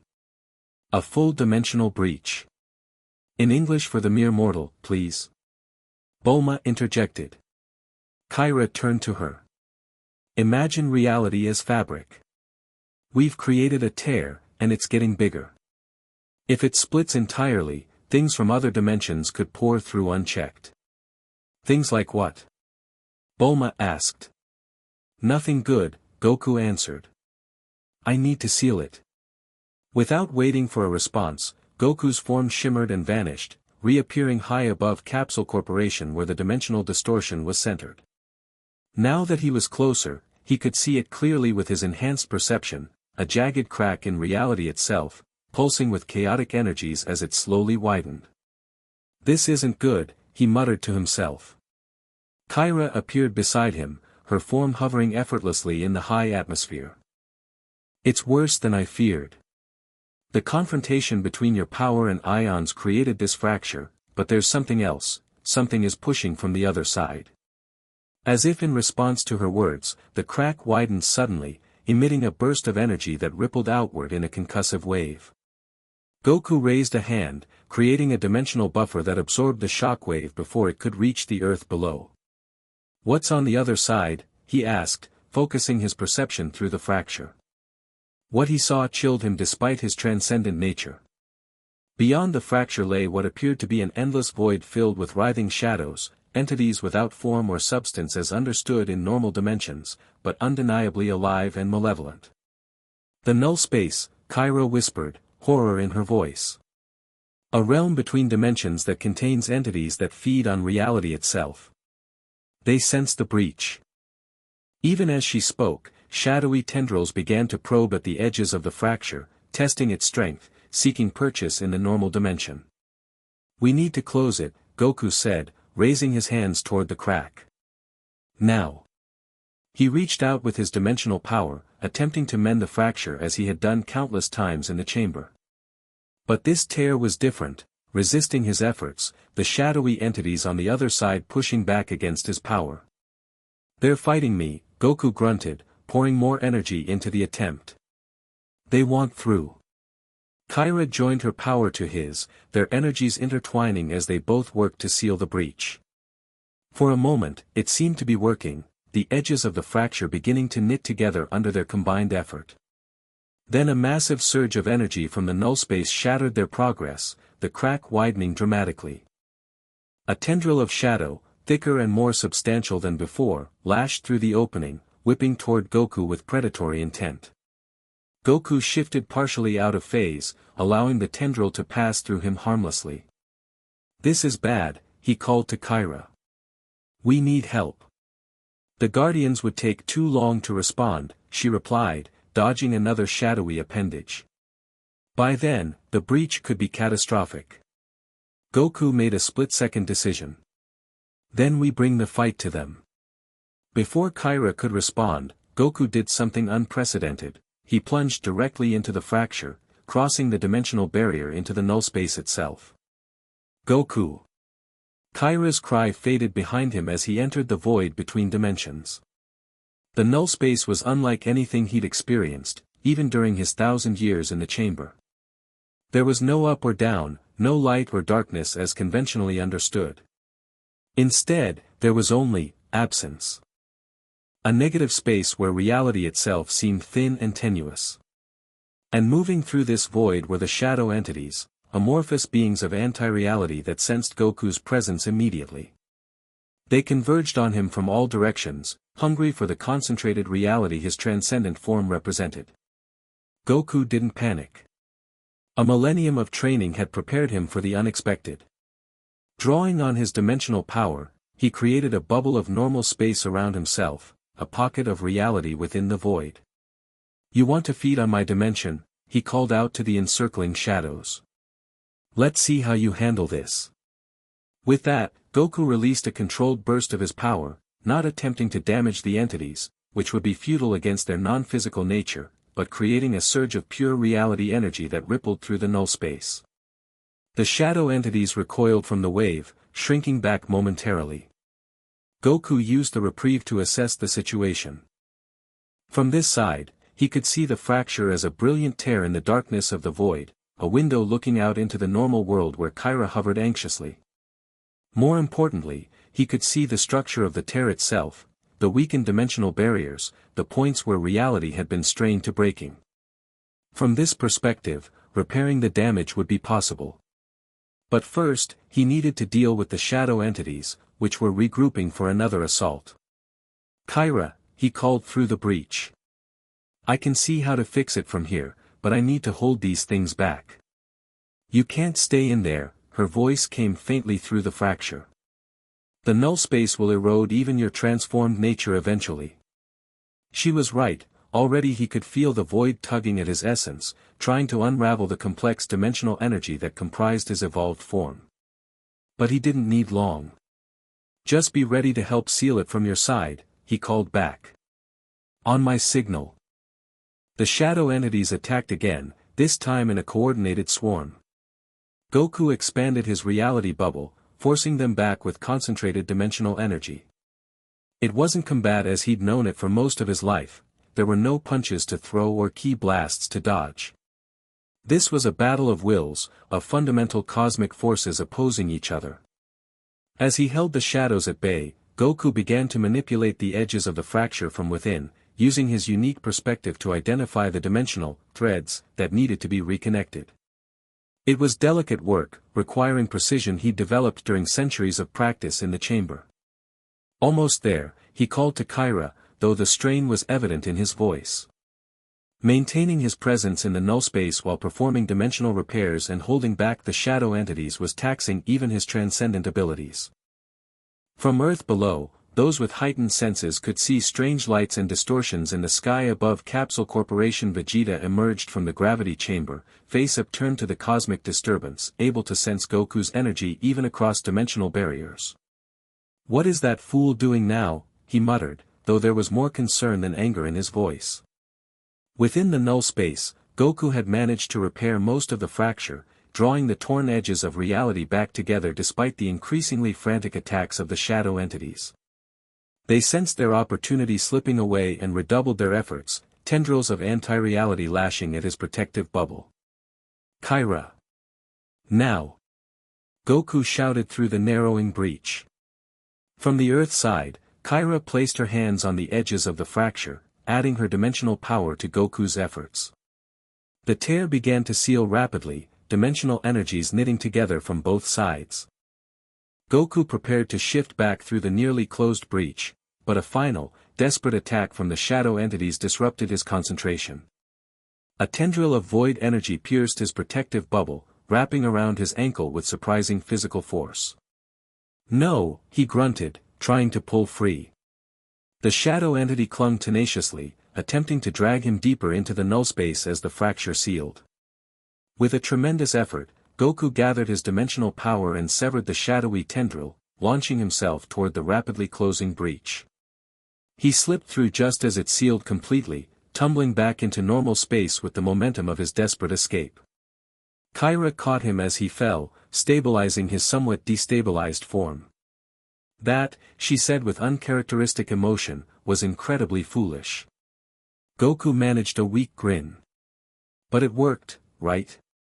Indeed, the sky above Capsule Corp was clear once more, the dimensional fracture completely sealed.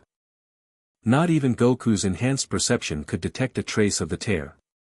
It worked, Kyra confirmed, her tone softening. Though conventional wisdom would advise against diving into the nullspace as a first resort. When have I ever followed conventional wisdom? Goku replied, his strength already returning as his dimensional form stabilized in normal space. They descended to the Capsule Corp grounds, where a concerned crowd had gathered, Bulma, Vegeta, and others who had sensed the disturbance. What happened up there? Bulma demanded as soon as they landed. The instruments in my lab went crazy. Dimensional breach, Kyra explained succinctly. Now repaired. Thanks to Goku's reckless but effective intervention, she added, giving him a look that was equal parts exasperation and admiration. Vegeta stepped forward, arms crossed. Let me guess, another side effect of your cosmic transformation. Not exactly, Goku explained. More like a side effect of Ion trying to capture me earlier. Our powers conflicted and created a weak point. Which was then targeted by entities from the null space, Kyra added. A realm between dimensions that contains beings who feed on reality itself. Wonderful, Vegeta said sarcastically. So now we have shadow monsters trying to invade our dimension because of you. They're contained, Goku assured him. The breach is sealed completely. For now, Kyra cautioned. But this incident demonstrates the concerns Ion raised. Your presence in this dimension creates instability, Goku, not through any fault of your own, but simply because of what you've become. The implications hung heavy in the night air. If a single confrontation with Ion could create a breach dangerous enough to admit null space entities, what might happen if Goku lost control of his power entirely? So what's the solution? Bulma asked practically. Goku can't just leave, he belongs here. No, Kyra said firmly.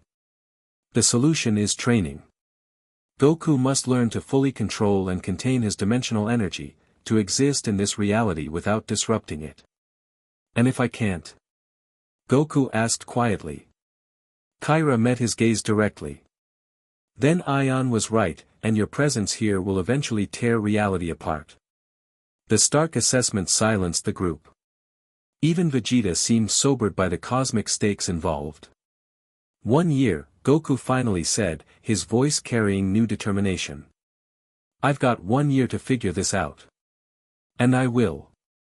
Looking around at the faces of his friends and family, Chi-Chi who had arrived during the commotion, Gohan who stood protectively near his mother, Vegeta whose rivalry had defined so much of his life, Goku felt a resolve that transcended even his dimensional transformation. 1,000 years in the chamber had changed him fundamentally, evolved him beyond what any mortal was meant to become. But in this moment, surrounded by those he loved, Son Goku had never felt more human, or more determined to remain part of their world, no matter what cosmic price he had to pay. Chapter 3, Convergence. 6 months passed in the blink of an eye. Goku stood atop a barren mountain peak, eyes closed, feeling the rhythmic pulse of reality around him. The dimensional fabric stretched and flexed with his breathing, not breaking or tearing, just moving in harmony with his existence. Progress. Your control has improved significantly, Kyra observed, hovering cross-legged beside him. Her translucent form had become a familiar sight to the people of Earth, or at least to those who knew Goku personally. Thanks, Goku opened his eyes, the opalescent shimmer in them now steady rather than flickering. Still not perfect, though. Perfection isn't the goal, she reminded him. Stability is. He nodded, rising from his meditation position to stretch muscles that didn't really need stretching anymore. 6 months of intensive training had transformed his relationship with his dimensional powers. What had once been wildly unpredictable now responded to his will with greater precision. "You think Ion will be satisfied?" he asked, looking toward the horizon. The sun was setting, painting the sky in colors only partially visible to normal human eyes. Goku could see layers beyond, ultraviolet patterns and quantum fluctuations that made every sunset a multidimensional symphony. "Ion is never satisfied," Kyra replied with dry humor. "But even he must acknowledge your progress. The dimensional disruptions have decreased by nearly 80%. Goku grinned. "Pretty good for 6 months, huh?" "Don't get overconfident," she cautioned, though her tone was fond. "The remaining 20% represents the most difficult aspects of your power to control." A gentle breeze stirred the air around them, carrying the scent of Chi-Chi's cooking from the small house below. Even with his reduced need for food, Goku's stomach growled appreciatively. "Dinner time," he announced cheerfully. "Race you down." Before Kyra could respond, Goku blurred and vanished, reappearing instantaneously at the base of the mountain. His spatial shifting had become more precise, no longer causing the dimensional ripples it once had. Kyra materialized beside him moments later. "You know I don't experience competitive urges the way you do." "That's just something people say when they know they'll lose," Goku teased, walking toward his home with a light step. Inside, Chi-Chi was setting the table, an extra place prepared for Kyra despite the dimensional being's lack of need for physical sustenance. Over the months, Chi-Chi had gradually adapted to Kyra's presence, initially viewing her with suspicion as an unwelcome reminder of Goku's transformation, but eventually accepting her as something between a house guest and a cosmic chaperone. "How was training?" Chi-Chi asked, placing a steaming bowl of rice on the table. "Great!" Goku replied enthusiastically. "I managed to contain a dimensional shift within a 2-meter radius today. Barely disturbed anything." Chi-Chi's smile was warm but tinged with the lingering sadness that appeared whenever Goku discussed his powers. "That's wonderful, dear." The subtle disconnect still hurt, though Goku had grown better at hiding it. 6 months had helped heal many wounds, but some gaps couldn't be bridged so easily. "How do you explain to your wife what it's like to perceive 11 dimensions simultaneously? How do you share the experience of feeling every subatomic particle within a 10-mile radius? Where's Goten?" Goku asked, changing the subject as he sat down at the table. "Training with Trunks at Capsule Corp," Chi-Chi answered. Bulma invited him to stay for dinner. Goten had been the most adaptable to Goku's transformation, accepting his father's new cosmic nature with the resilience of youth. "My dad's basically a god now," he'd explained matter-of-factly to his friends, as if it were the most natural progression in the world. As they ate, Kyra shared updates on cosmic matters, subtle shifts in dimensional barriers, communications from the council that monitored interdimensional affairs, signs that Ion was watching Goku's progress from afar. She had become their conduit to the greater cosmic community, translating incomprehensible interdimensional politics into terms Goku and his family could understand. "There's something else," Kyra said, her tone growing serious as the meal concluded. "The null space breach we sealed 6 months ago left echoes." Goku's expression darkened. "What kind of echoes?" "Dimensional resonances. Weak points that don't quite breach into null space but thin the barriers enough that the entities can sense our reality more clearly than before." "Is that dangerous?" Chi-Chi asked, her hand instinctively tightening around her chopsticks. Kyra hesitated. "Not immediately. But those entities are patient and persistent. They're seeking patterns in the dimensional fluctuations, looking for opportunities. Like wolves circling a campfire, waiting for the light to dim," Goku said, surprising both women with the apt metaphor. 1,000 years of meditation had given him a poetic streak that occasionally surfaced. "Precisely," Kyra nodded. "For now, the barriers hold. But we should remain vigilant." Chi-Chi sighed, setting down her tea. "There's always something, isn't there?" Gods of destruction, evil emperors, and now shadow monsters from between dimensions. Welcome to life with Son Goku, Kyra replied with unexpected humor. I've studied the dimensional records, it's been this way since he was a child. Goku rubbed the back of his head sheepishly. Trouble does kinda follow me around. No, Chi-Chi corrected with a small smile. You follow trouble. Always have. The familiar complaint carried no real heat. If anything, it represented normality, a fragment of their old relationship preserved despite everything that had changed. After dinner, as Chi-Chi cleared the dishes, refusing help as always, Goku stepped outside into the cool evening air. Stars spread across the sky like diamonds, visible to him in wavelengths and patterns invisible to human eyes. He'd learned to filter his perception, to see the world as others saw it when needed, but sometimes he allowed himself to experience reality in its full, multidimensional glory. Kakarot. The familiar voice pulled Goku from his cosmic reverie. Vegeta descended from the sky, landing with his customary precision on the grass nearby. Heya, Vegeta. Goku greeted him cheerfully. What brings you all the way out here? In the 6 months since Goku's return, their relationship had evolved into something more complex than simple rivalry. Vegeta had never fully accepted the insurmountable gap in their powers, but he'd found ways to cope with it, focusing on perfecting techniques Goku couldn't teach him, mentoring the younger generation of fighters, and occasionally challenging Goku to spars where the terms were creatively balanced to give Vegeta a fighting chance. Bulma sent me with this. Vegeta held out what appeared to be a small metal device. She said it might help with your situation. Goku took the device, examining it with both normal and enhanced perception. What is it? She called it a dimensional stabilization field generator, Vegeta explained, the technical term sounding awkward in his gruff voice. Something about creating a localized normalization effect that could help you maintain dimensional stability without constant concentration. Goku's eyebrows rose in surprise. That's, actually really thoughtful. Don't sound so shocked, Vegeta scoffed. The woman's a genius, even if her taste in scion husbands is questionable. That startled a laugh out of Goku. 6 months ago, such a joke would have been unthinkable, the wound to Vegeta's pride too raw for humor. Its appearance now was a good sign. Kyra emerged from the house, immediately noticing the device in Goku's hands. Is that Bulma's project?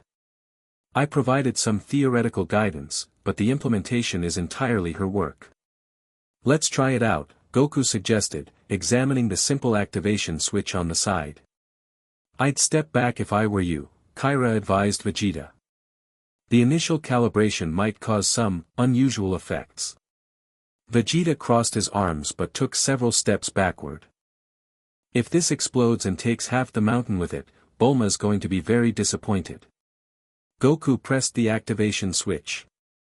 The device hummed to life, emitting a soft blue glow.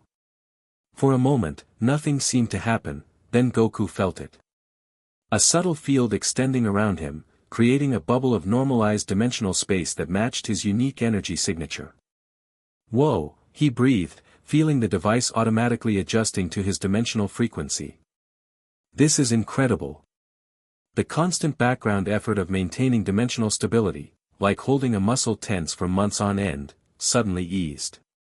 He could feel the device taking on part of that burden, creating a buffer zone between his transcendent energy and normal reality. Is it working? Vegeta demanded impatiently.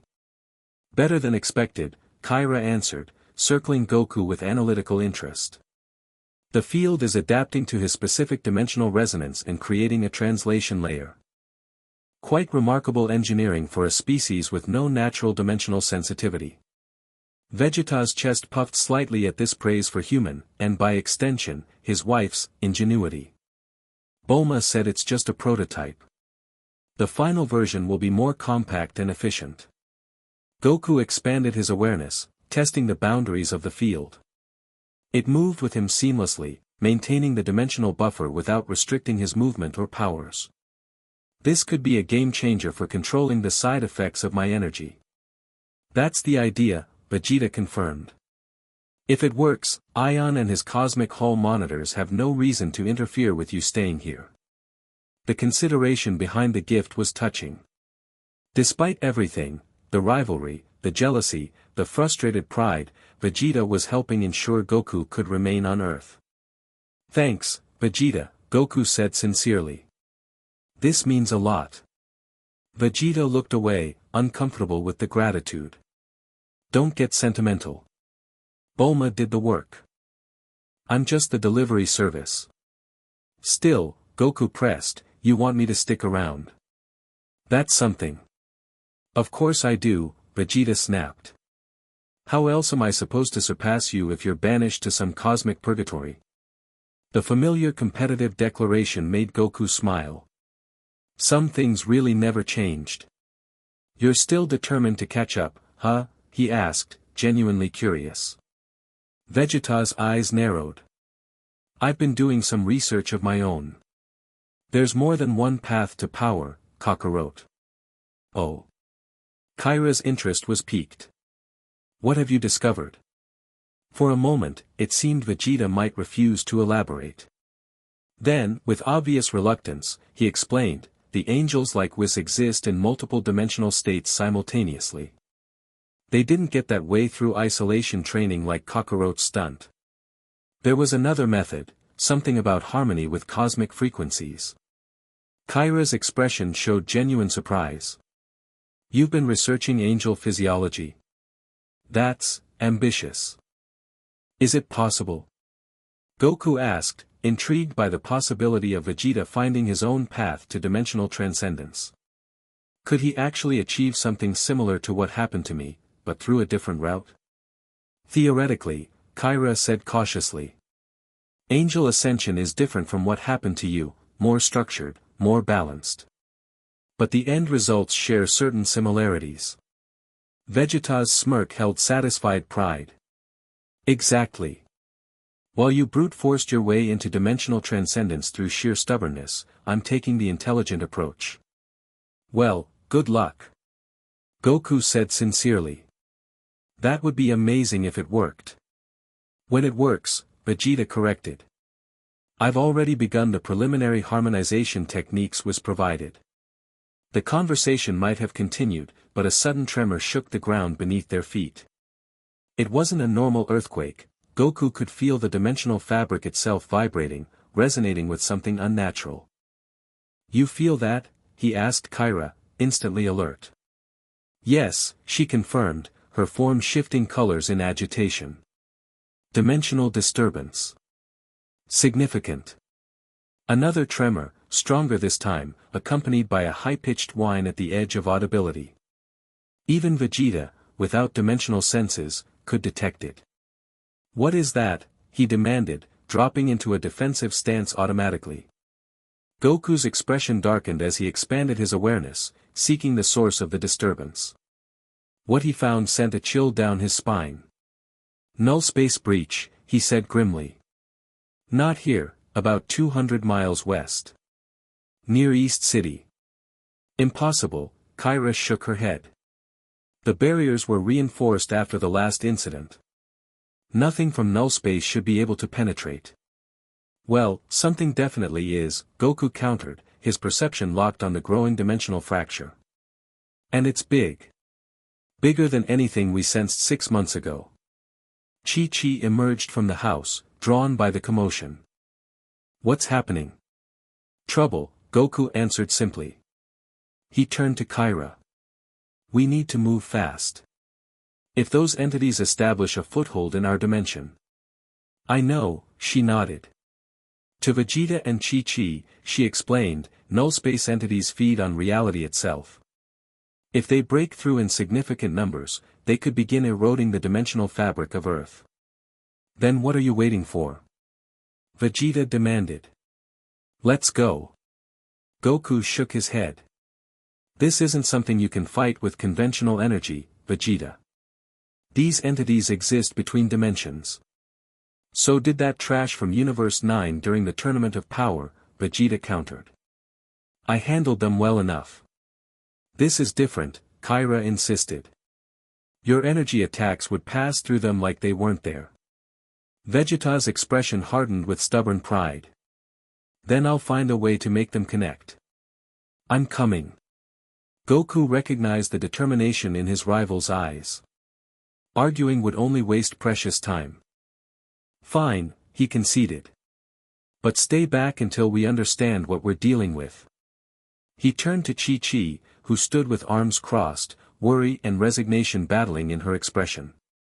She'd been through this countless times before, Goku rushing off to face some new threat while she waited at home, hoping he'd return. I'll be back soon, he promised. You'd better be, she replied with forced lightness. I'm making your favorite soup tomorrow. It was their ritual, her way of making him promise to return safely without saying the words that would acknowledge the danger. Goku smiled, then turned serious again as he addressed both Vegeta and Kyra. Let's go. Instead of flying conventionally, Goku opened a dimensional shortcut, a technique he'd perfected during his training. With a gesture, he created a small rift in space that connected their current location directly to the outskirts of East City. After you, he said to Vegeta, who regarded the spatial tier with suspicious eyes. If this dumps me in another dimension, Kakarot, I'm going to be extremely annoyed, the prince muttered before stepping through. Kyra followed, with Goku bringing up the rear after a final nod to Chi-Chi. The rift closed behind them seamlessly, leaving no trace of dimensional disturbance, proof of how far Goku's control had progressed. They emerged on a hill overlooking East City. Below them, the metropolis sparkled with evening lights, its millions of inhabitants unaware of the cosmic danger unfolding above them. High in the sky over the downtown district, reality itself was tearing open, a jagged wound in the dimensional fabric that pulsed with chaotic energy. It's worse than I thought, Kyra said, her voice tense as she studied the breach. The null-space pressure behind it is enormous. Something's organized them. Organized? Vegeta questioned. You said these were mindless entities. Not mindless, Kyra corrected. Non-sentient in any way we understand. They operate on instinct, like complex viruses. They shouldn't be capable of coordinated action. Goku's enhanced perception detected movement within the dimensional tear. Well, coordinated or not, they're coming through. We need to seal that breach now. Wait, Kyra cautioned. Look. The tear widened suddenly, and through it emerged something different from the amorphous shadow entities Goku had encountered before. This being had definition, structure, a vaguely humanoid form composed of swirling darkness that seemed to absorb light rather than merely block it. Around its core, smaller shadow entities swarmed like pilot fish around a shark. That's new, Goku observed grimly. Impossible, Kyra whispered. A null overseer. They exist only in theoretical models, sentient conglomerates of null space energy that can direct lesser entities. Theories just became reality, Vegeta noted dryly. And it's heading straight for the city. Indeed, the overseer was descending toward the populated areas below, trailing its swarm of shadow entities like a cape of living darkness. Where it passed, reality itself seemed to dim, colors fading, matter becoming less substantial. It's beginning to feed, Kyra explained urgently. Consuming the dimensional energy that sustains physical reality. Not on my watch, Goku declared. With a burst of speed that distorted space itself, he launched toward the overseer, Bulma's stabilization device humming as it adjusted to his sudden movement. Vegeta followed immediately, his aura flaring brilliant blue as he accessed his full Super Saiyan blue power. Kyra kept pace, her translucent form shifting to a combat configuration Goku had rarely seen her use, sharper, more focused, her cosmic energy condensed. The overseer sensed their approach.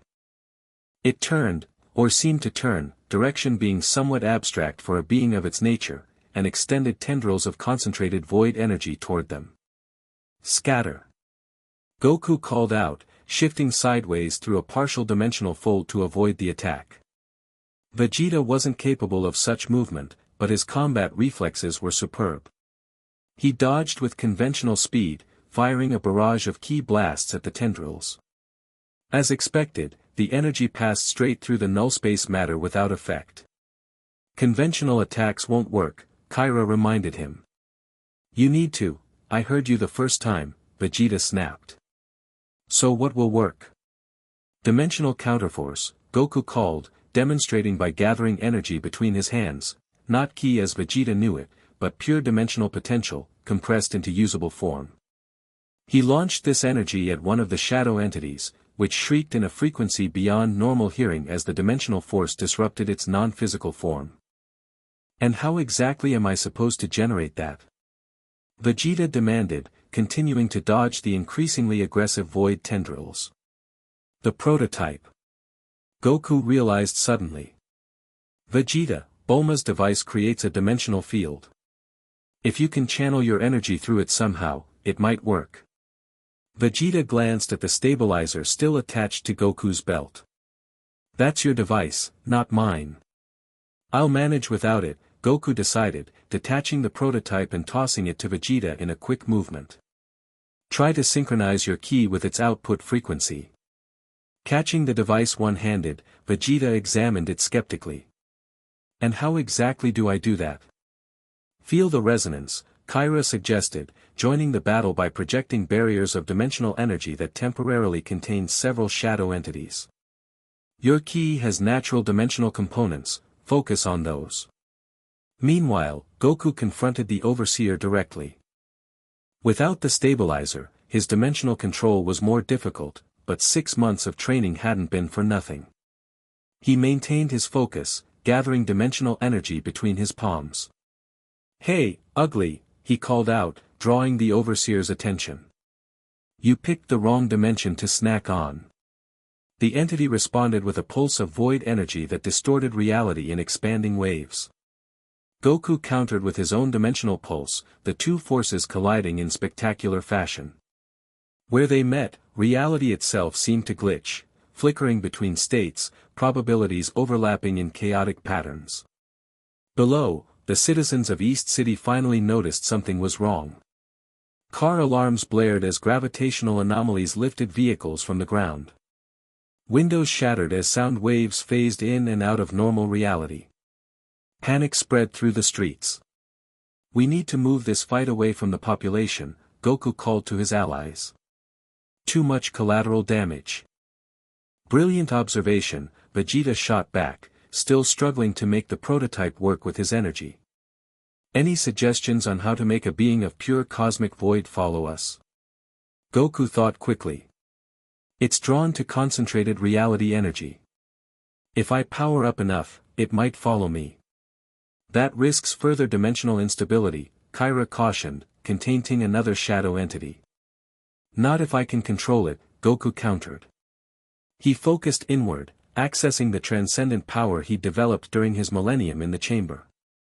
His form began to glow with opalescent light, hair shifting through colors beyond the visible spectrum, reality rippling around him as he deliberately allowed his dimensional energy to flow outward. The effect on the null space entities was immediate. Like moths to flame, they abandoned their random attacks on the city to converge on this new, rich source of dimensional energy. The Overseer turned its full attention to Goku, void tendrils lashing out with predatory intent. It's working. Goku called, beginning to move away from the city, drawing the swarm with him. Follow me, but keep your distance. He accelerated upward, away from Earth's surface altogether, the null space entities pursuing like a cloud of hungry shadows. Kyra followed directly, while Vegeta, still working with the prototype, kept pace at a greater distance. As they reached the upper atmosphere, Goku turned to face the pursuing entities. Here, with no innocent bystanders to worry about, he could fight more freely. Kyra, he called, we need to seal that breach. Can you handle it while I keep these things busy? She assessed the situation quickly. The breach has stabilized now that the Overseer is through. I can seal it, but it will take time, and the Overseer will resist. Then I'll deal with the big one, Goku decided. Vegeta, any luck with that device? The Saiyan Prince had been experimenting with different energy configurations, attempting to synchronize his ki with the prototype's dimensional field. At Goku's question, he looked up with a predatory grin. Perhaps, he replied enigmatically. Before Goku could question further, the Overseer attacked, not with physical force, but with a pulse of anti-reality that threatened to unravel Goku's very existence. He countered by shifting partially out of phase, allowing the attack to pass through his semi-corporeal form. Nice try, Goku taunted, responding with a concentrated burst of dimensional energy that struck the Overseer's core. The entity recoiled, its form briefly destabilizing before reconsolidating. The battle that followed defied conventional understanding of combat. Goku and the Overseer exchanged blows that weren't physical in nature but dimensional, each attack targeting the fabric of the other's existence. Where their powers collided, reality itself buckled and warped, creating stunning visual displays visible even from Earth's surface.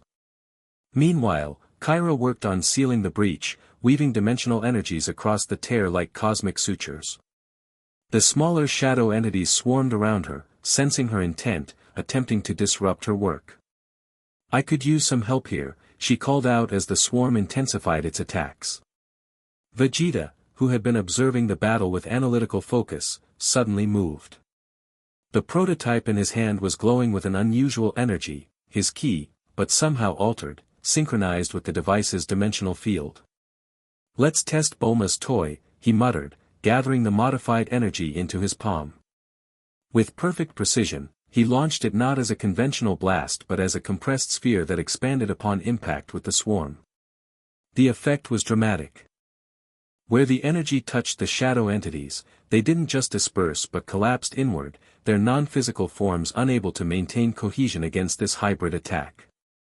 In seconds, a dozen entities had been neutralized. It works. Vegeta called out, genuine excitement in his voice. The device translates my energy into something that affects them. Impressive adaptation, Kyra acknowledged, returning her focus to sealing the breach now that the immediate threat to her work was reduced. Goku, still engaged with the Overseer, called out, great job, Vegeta. Keep those smaller ones off us while I handle the big one.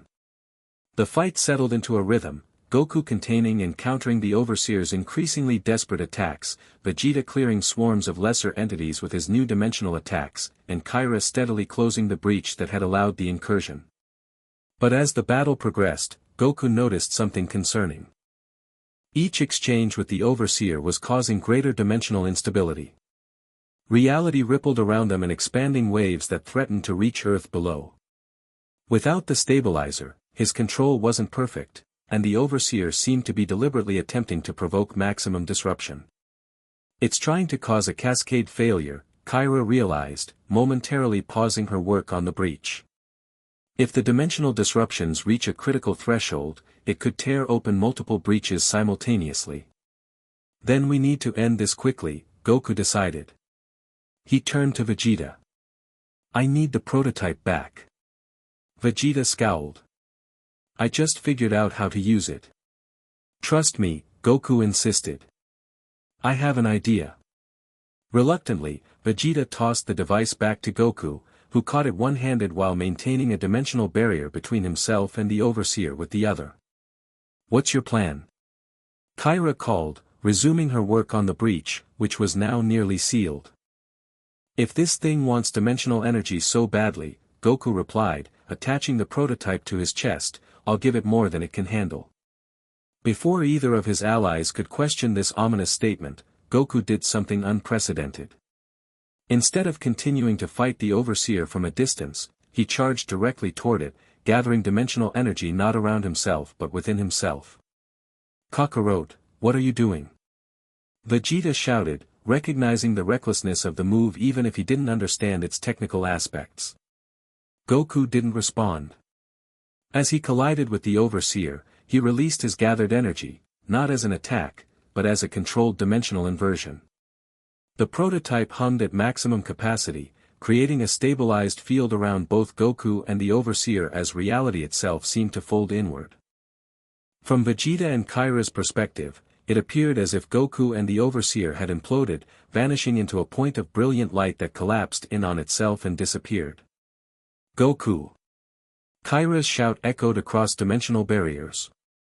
Where did he go? Vegeta demanded, scanning the area with both eyes and energy senses. What happened? Kyra's form flickered with agitation. He created a localized dimensional pocket, a space between spaces, and pulled the Overseer in with him. Why would he do that?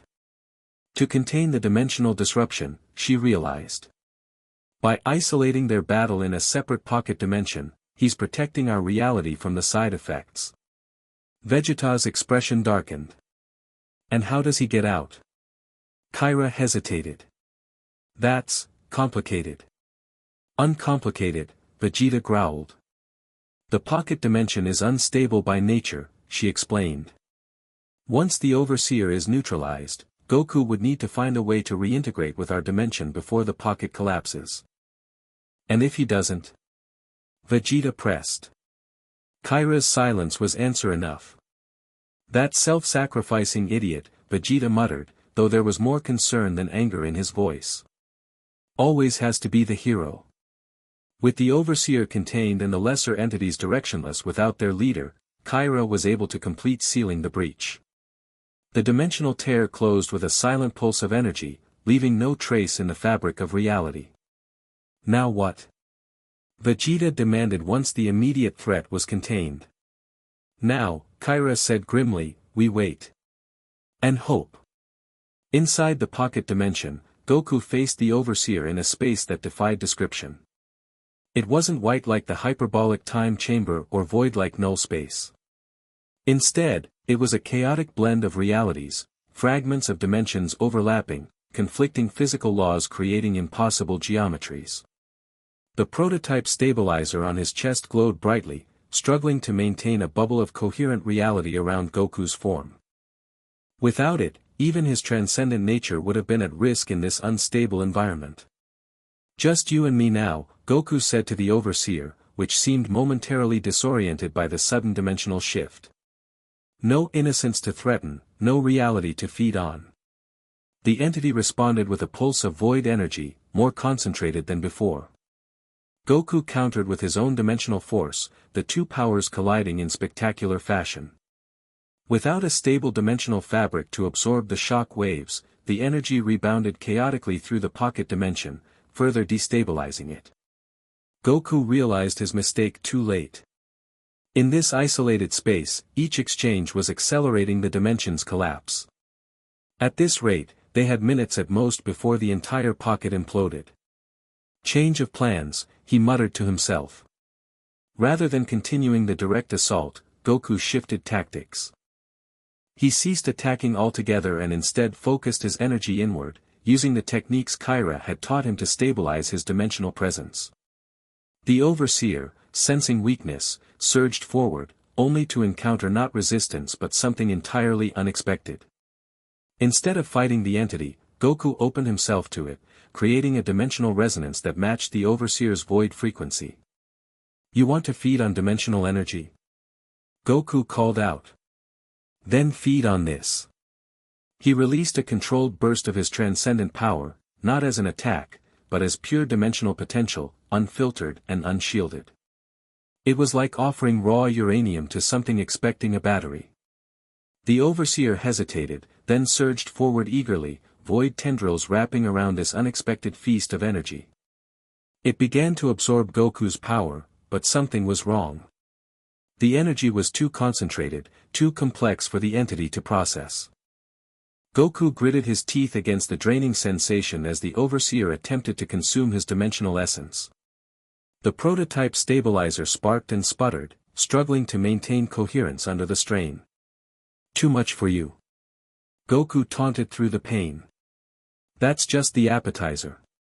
With a roar of effort, he released another surge of energy, not just the power he'd developed in the chamber, but the very essence of his transcendent transformation. It poured into the Overseer like a cosmic flood, overwhelming the entity's ability to absorb and process.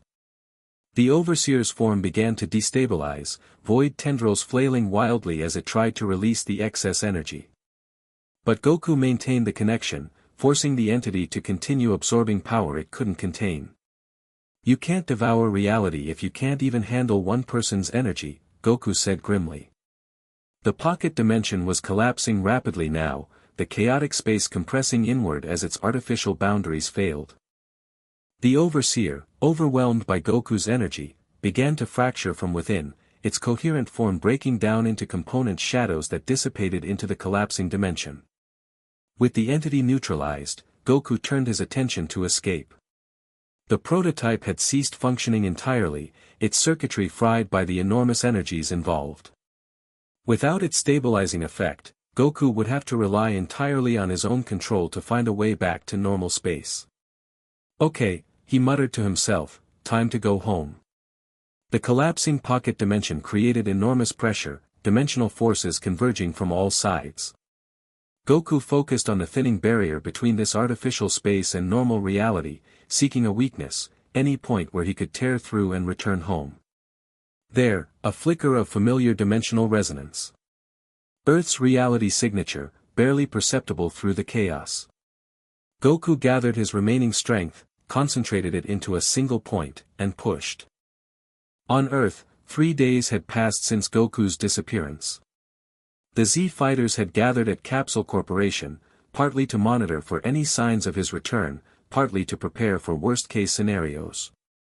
Chi-Chi sat quietly in a corner, her face composed but eyes revealing the strain of uncertainty. Gohan and Goten stayed close to her, offering silent support. Vegeta hadn't stopped training since the incident, pushing himself beyond exhaustion in the gravity chamber as if sheer effort could somehow bring his rival back.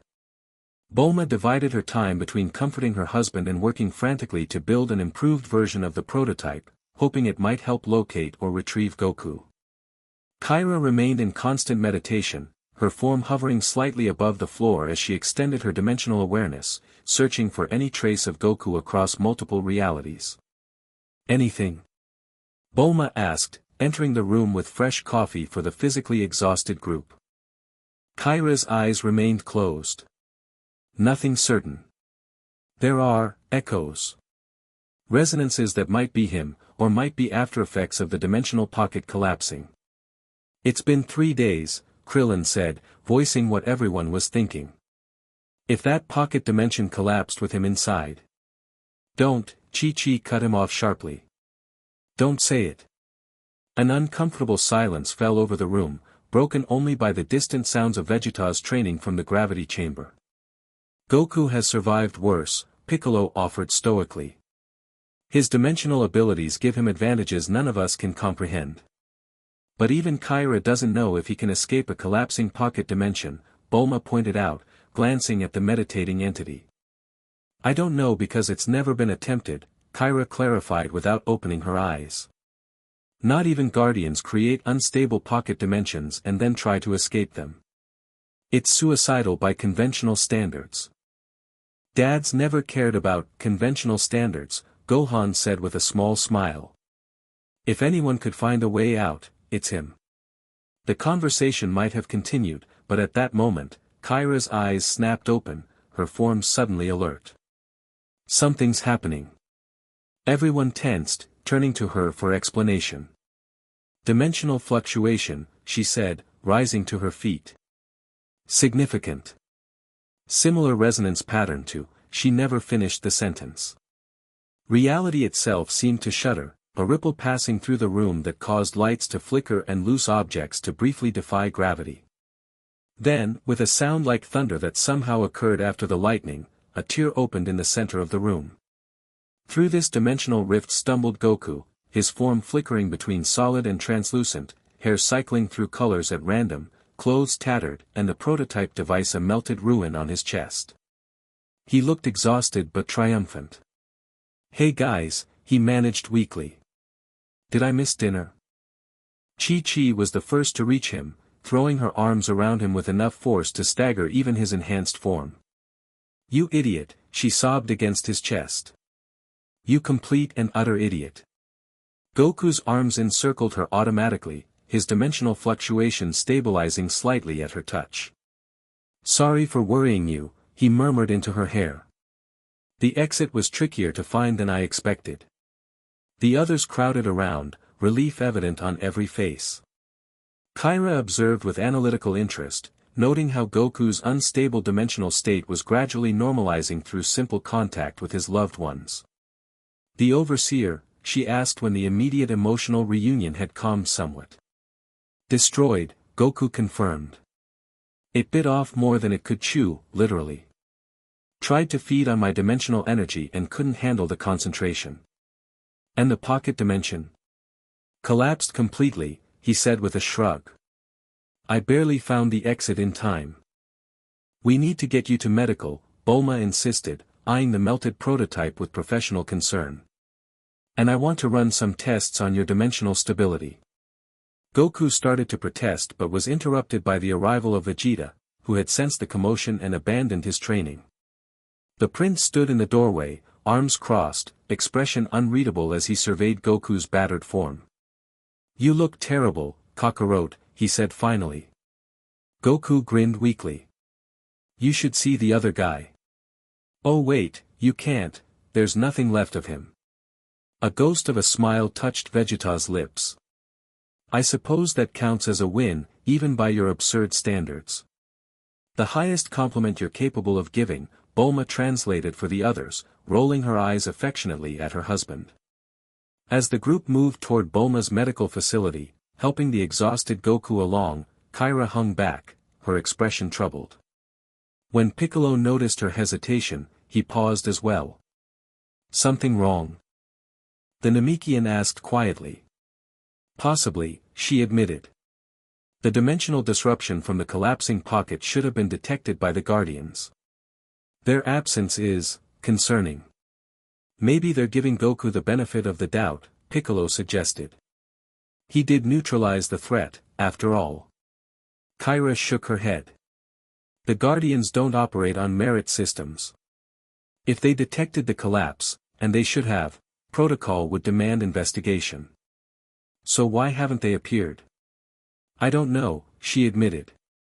And that worries me more than if they had. 1 week later, Goku stood on the same mountain peak where he had trained with Kyra before the nullspace incursion. His dimensional stability had mostly returned, though occasional fluctuations still occurred when his concentration lapsed. Bulma's new, improved stabilizer, a sleek device now worn as an unobtrusive wristband, helped manage these episodes. Your recovery has been remarkable, Kyra observed, hovering beside him in her customary meditation pose. Most beings would have been permanently destabilized by such an experience. Lucky me, Goku replied cheerfully. Though I don't think I'll be creating any more pocket dimensions soon. A wise decision, she agreed dryly. The past week had been strangely peaceful. No cosmic entities had appeared to question Goku's actions or demand explanations for the dimensional anomalies. No further breaches from null space had occurred. Even the background dimensional fluctuations that had concerned Kyra for months seemed to have subsided. It's too quiet, Goku said suddenly, voicing the concern they both felt. Ion should have shown up by now, demanding answers, threatening containment. Yes, Kyra agreed, abandoning any pretense that all was well. The Guardian's silence is unprecedented. Something has changed. Goku turned to face her directly. You have a theory. It wasn't a question.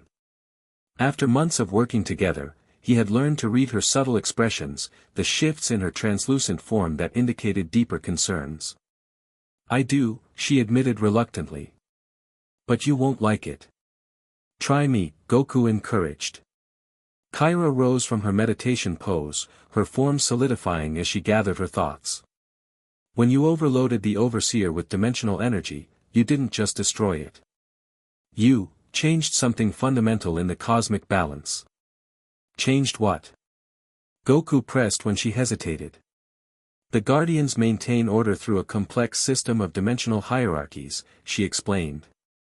Their authority stems from their unique ability to perceive and manipulate dimensional barriers that other beings cannot even detect. Understanding dawned in Goku's eyes.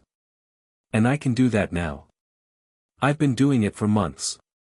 Yes, but there's more. Kyra's form shifted colors, indicating discomfort with what she was about to reveal. When you destroyed the Overseer by channeling pure dimensional energy through it, you demonstrated a level of dimensional manipulation that rivals or exceeds that of the Guardians themselves. So they're scared of me? Goku asked, frowning at the implication. Not scared, exactly. More, reassessing. For eons, the Guardians have been the unchallenged authorities on dimensional matters. Now, suddenly, there exists a being who achieved comparable abilities through entirely different means. But I'm not challenging them, Goku pointed out.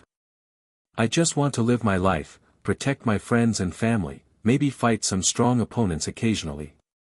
Your intentions aren't the issue, Kyra said gently. Your existence is. You represent a paradigm shift, proof that dimensional transcendence can occur through paths the Guardians don't control or fully understand. Goku considered this, gazing out over the landscape below. So what happens now? I don't know, Kyra admitted. This situation has no precedent. But I suspect we'll find out soon enough. As if summoned by her words, reality rippled around them. The air seemed to thicken, colors intensifying as dimensional barriers thinned. Goku immediately recognized the signature, Ion was coming. Sure enough, a tear opened in space before them, larger and more controlled than previous breaches. Through it stepped Ion, his cosmic form somehow more defined than before, the swirling galaxies within him arranged in precise patterns that suggested heightened focus. Son Goku, his mental voice resonated. Kyra of the Between. Ion, Goku acknowledged calmly. Took you long enough to visit. If cosmic entities could express surprise, Ion's form suggested it. You expected me? After I destroyed an Overseer and collapsed a pocket dimension? Yeah, figured that would get your attention. Goku's casual tone belied his readiness for conflict if necessary. His recent battle had taught him much about his own capabilities against dimensional entities. The council has been deliberating, Ion communicated. Your actions presented unprecedented questions. Such as? Kyra inquired, positioning herself slightly between Goku and the Guardian. Whether a non-Guardian entity should be permitted to wield dimensional manipulation of such magnitude. Whether your existence, this directed at Goku, represents threat or opportunity. Goku crossed his arms. And what did you decide? For a long moment, Ion's cosmic form pulsed with energy patterns too complex for even Kyra to fully interpret. Then, remarkably, the entity did something neither of them expected. He bowed. The council recognizes your sovereignty, son Goku. Your domain is acknowledged. Goku blinked in confusion. My what now? Kyra's form flickered with shock. Ion, are you saying the council has recognized Goku as a dimensional authority? Correct, the cosmic entity confirmed. His actions against the nullspace incursion demonstrated both power and responsibility sufficient for recognition.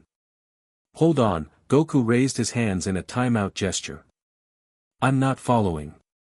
What's a dimensional authority? An independent entity with recognized jurisdiction over specific dimensional regions, Kyra translated, still sounding stunned. Essentially, the Council is acknowledging your right to protect Earth and its surrounding dimensional space without their oversight or interference. Oh, Goku said, processing this unexpected development. So, they're not going to try to contain me anymore. Containment is unnecessary for an acknowledged authority, Ion confirmed. Your domain extends to Earth and its local dimensional branches. Within this space, your authority rivals that of the Guardians themselves. Goku scratched his head, his casual gesture at odds with the cosmic significance of the moment. That's nice of you. But I'm not really looking for authority or titles. I just want to live here with my family and friends without causing dimensional disasters. Nevertheless, authority has been granted, Ion insisted. The decision is irrevocable. Kyra stepped forward. Ion, this is unprecedented. No mortal has ever been elevated to authority status. He is no longer mortal, the Guardian pointed out. His nature now exists between classifications, as does yours, Kyra of the Between. This last statement contained another surprise. Goku turned to Kyra with raised eyebrows. What's he talking about? Kyra's form shifted colors in what might have been embarrassment. My assignment to guide you was, technically temporary. The council appears to be making it permanent. You will serve as liaison between the new authority and the council, Ion confirmed. Your request has been granted. Your request? Goku asked, intrigued by this new information. I may have submitted a formal petition to remain assigned to Earth indefinitely, Kyra admitted. It's an interesting dimensional region. Scientifically speaking. Goku grinned, seeing through her professional explanation to the truth beneath. She had grown attached to Earth and its inhabitants, particularly the Z fighters who had accepted her into their strange extended family.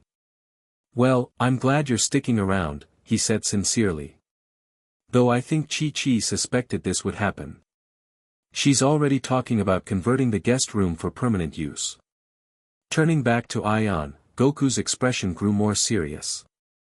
So what exactly does this authority status mean in practical terms? Do I have responsibilities to the council now? Your primary responsibility remains as it has been, maintaining dimensional stability within your domain. The council will not interfere unless disruptions threaten regions beyond your jurisdiction. That sounds fair, Goku nodded. Anything else? You will be contacted if matters arise that require coordination between authorities. Kyra will facilitate such communications. Great, Goku said cheerfully. Was there anything else? Chi-Chi's making lunch, and I promised I wouldn't be late. If cosmic entities could express exasperation, Ion's form suggested it. Your casualness regarding cosmic matters remains distinctive, Son Goku. That's just who I am, Goku shrugged. Cosmic authority or not, I'm still me. Indeed, Ion acknowledged, his form beginning to fade back into the dimensional rift. Perhaps that is why the council's decision was ultimately unanimous. With those parting words, the Guardian disappeared, the dimensional tier sealing seamlessly behind him. For a moment, Goku and Kyra stood in silence, absorbing the implications of what had just occurred. So, Goku finally said, I guess I just got promoted. Kyra's laugh was like wind chimes in multiple harmonics. That's one way to put it. You've been recognized as a fundamental cosmic force, a guardian of reality itself, and you're worried about being late for lunch. Well, yeah, Goku replied with perfect sincerity. Chi-Chi gets mad when the food gets cold. Dimensional authority or not, that's scary. Kyra shook her head in amazement. A millennium of isolation, transcendence beyond mortal limitations, and recognition by the cosmic hierarchy, yet your priorities remain essentially unchanged. Is that a bad thing? Goku asked. No, she said thoughtfully. In fact, I believe it's precisely why you were recognized. Your power has evolved beyond mortal comprehension, but your heart remains unchanged, still focused on protecting what you love, still grounded in the simple joys of existence. Goku considered this, then smiled. Speaking of simple joys, race you to lunch. Without waiting for an answer, he shifted into dimensional movement, his form blurring as he traveled instantaneously back to the small house where his family waited. Kyra followed, her form transitioning smoothly between dimensional states until she rematerialized beside Goku at his front door. You know I don't experience competitive urges, she reminded him primly. Still sounds like something someone says when they know they'll lose, Goku teased, opening the door to the sounds and smells of home. Inside, Chi-Chi was setting the table while chatting with Gohan, who had brought Videl and Pan for the family meal. Godin was helping, or attempting to help, by carrying dishes that teetered precariously in his eager hands. You're back. Chi-Chi called, looking up from her work. How did training go? Goku exchanged a glance with Kyra, silently debating how much to share. Pretty good, he said finally. Had a visitor, Ion showed up. The room froze, everyone tensing at the Guardian's name. What did he want? Gohan asked cautiously. Apparently, to make me some kind of cosmic authority figure, Goku explained, rubbing the back of his head sheepishly. It was kind of weird. What? The collective exclamation echoed through the small house. As Kyra helped explain the encounter in more technical detail, Goku watched his family's reactions with quiet appreciation. The wonder on Pan's face as she declared having the coolest grandpa ever, the scholarly interest in Gohan's questions, the mix of pride and exasperation in Chi-Chi's expression, these were the real rewards of returning from his millennium of isolation. When the explanations finished and the inevitable questions began to slow, Chi-Chi clapped her hands decisively. Well, dimensional authority or not, lunch is ready and it's getting cold. Everyone sit down. As they gathered around the table, scions, humans, and interdimensional beings alike, Goku felt a contentment that transcended even his cosmic transformation. After 1,000 years alone in the chamber, he had returned to find not just his family, but a new understanding of his place in the universe. He had pushed beyond mortal limits, transcended dimensional boundaries, and emerged as something new, not just a scion, not quite a god, but a unique existence bridging multiple realms of being. Yet here, sharing a meal with loved ones, he was simply Goku. Something on your mind? Chi-Chi asked quietly, noticing his thoughtful expression. Goku smiled at his wife, the woman who had waited for him across time and transformation, who had faced the strangeness of his new nature with characteristic determination. Just thinking that all the power in the multiverse doesn't mean much without people to protect, he replied. And I've got the best people. Chi-Chi's expression softened, her hand finding his under the table. And we've got you. Cosmic entity or not. As conversation and laughter filled the room, Goku reflected on the journey that had brought him here. The impulsive decision to stay in the chamber, the millennium of solitude, the painful return to a world that had continued without him, all of it had led to this moment of perfect balance between his transcendent nature and his human connections. Perhaps that was the true meaning of his newfound authority, not cosmic power or dimensional manipulation, but the ability to bridge worlds that were never meant to touch, to connect realities that would otherwise remain forever separate. Son Goku, once a simple scion warrior, now something beyond conventional understanding, passed the rice to his granddaughter and laughed at his son's joke, his dimensional energy pulsing in perfect harmony with the reality around him. In the end, his greatest achievement wasn't surviving 1,000 years of training or transcending dimensional limitations. It was finding his way home afterward and keeping his heart unchanged despite it all. Some transformations, it seemed, went beyond the physical. And those were the ones that truly mattered. The end. Thank you for watching this video. Please be sure to subscribe to our channel and like this video.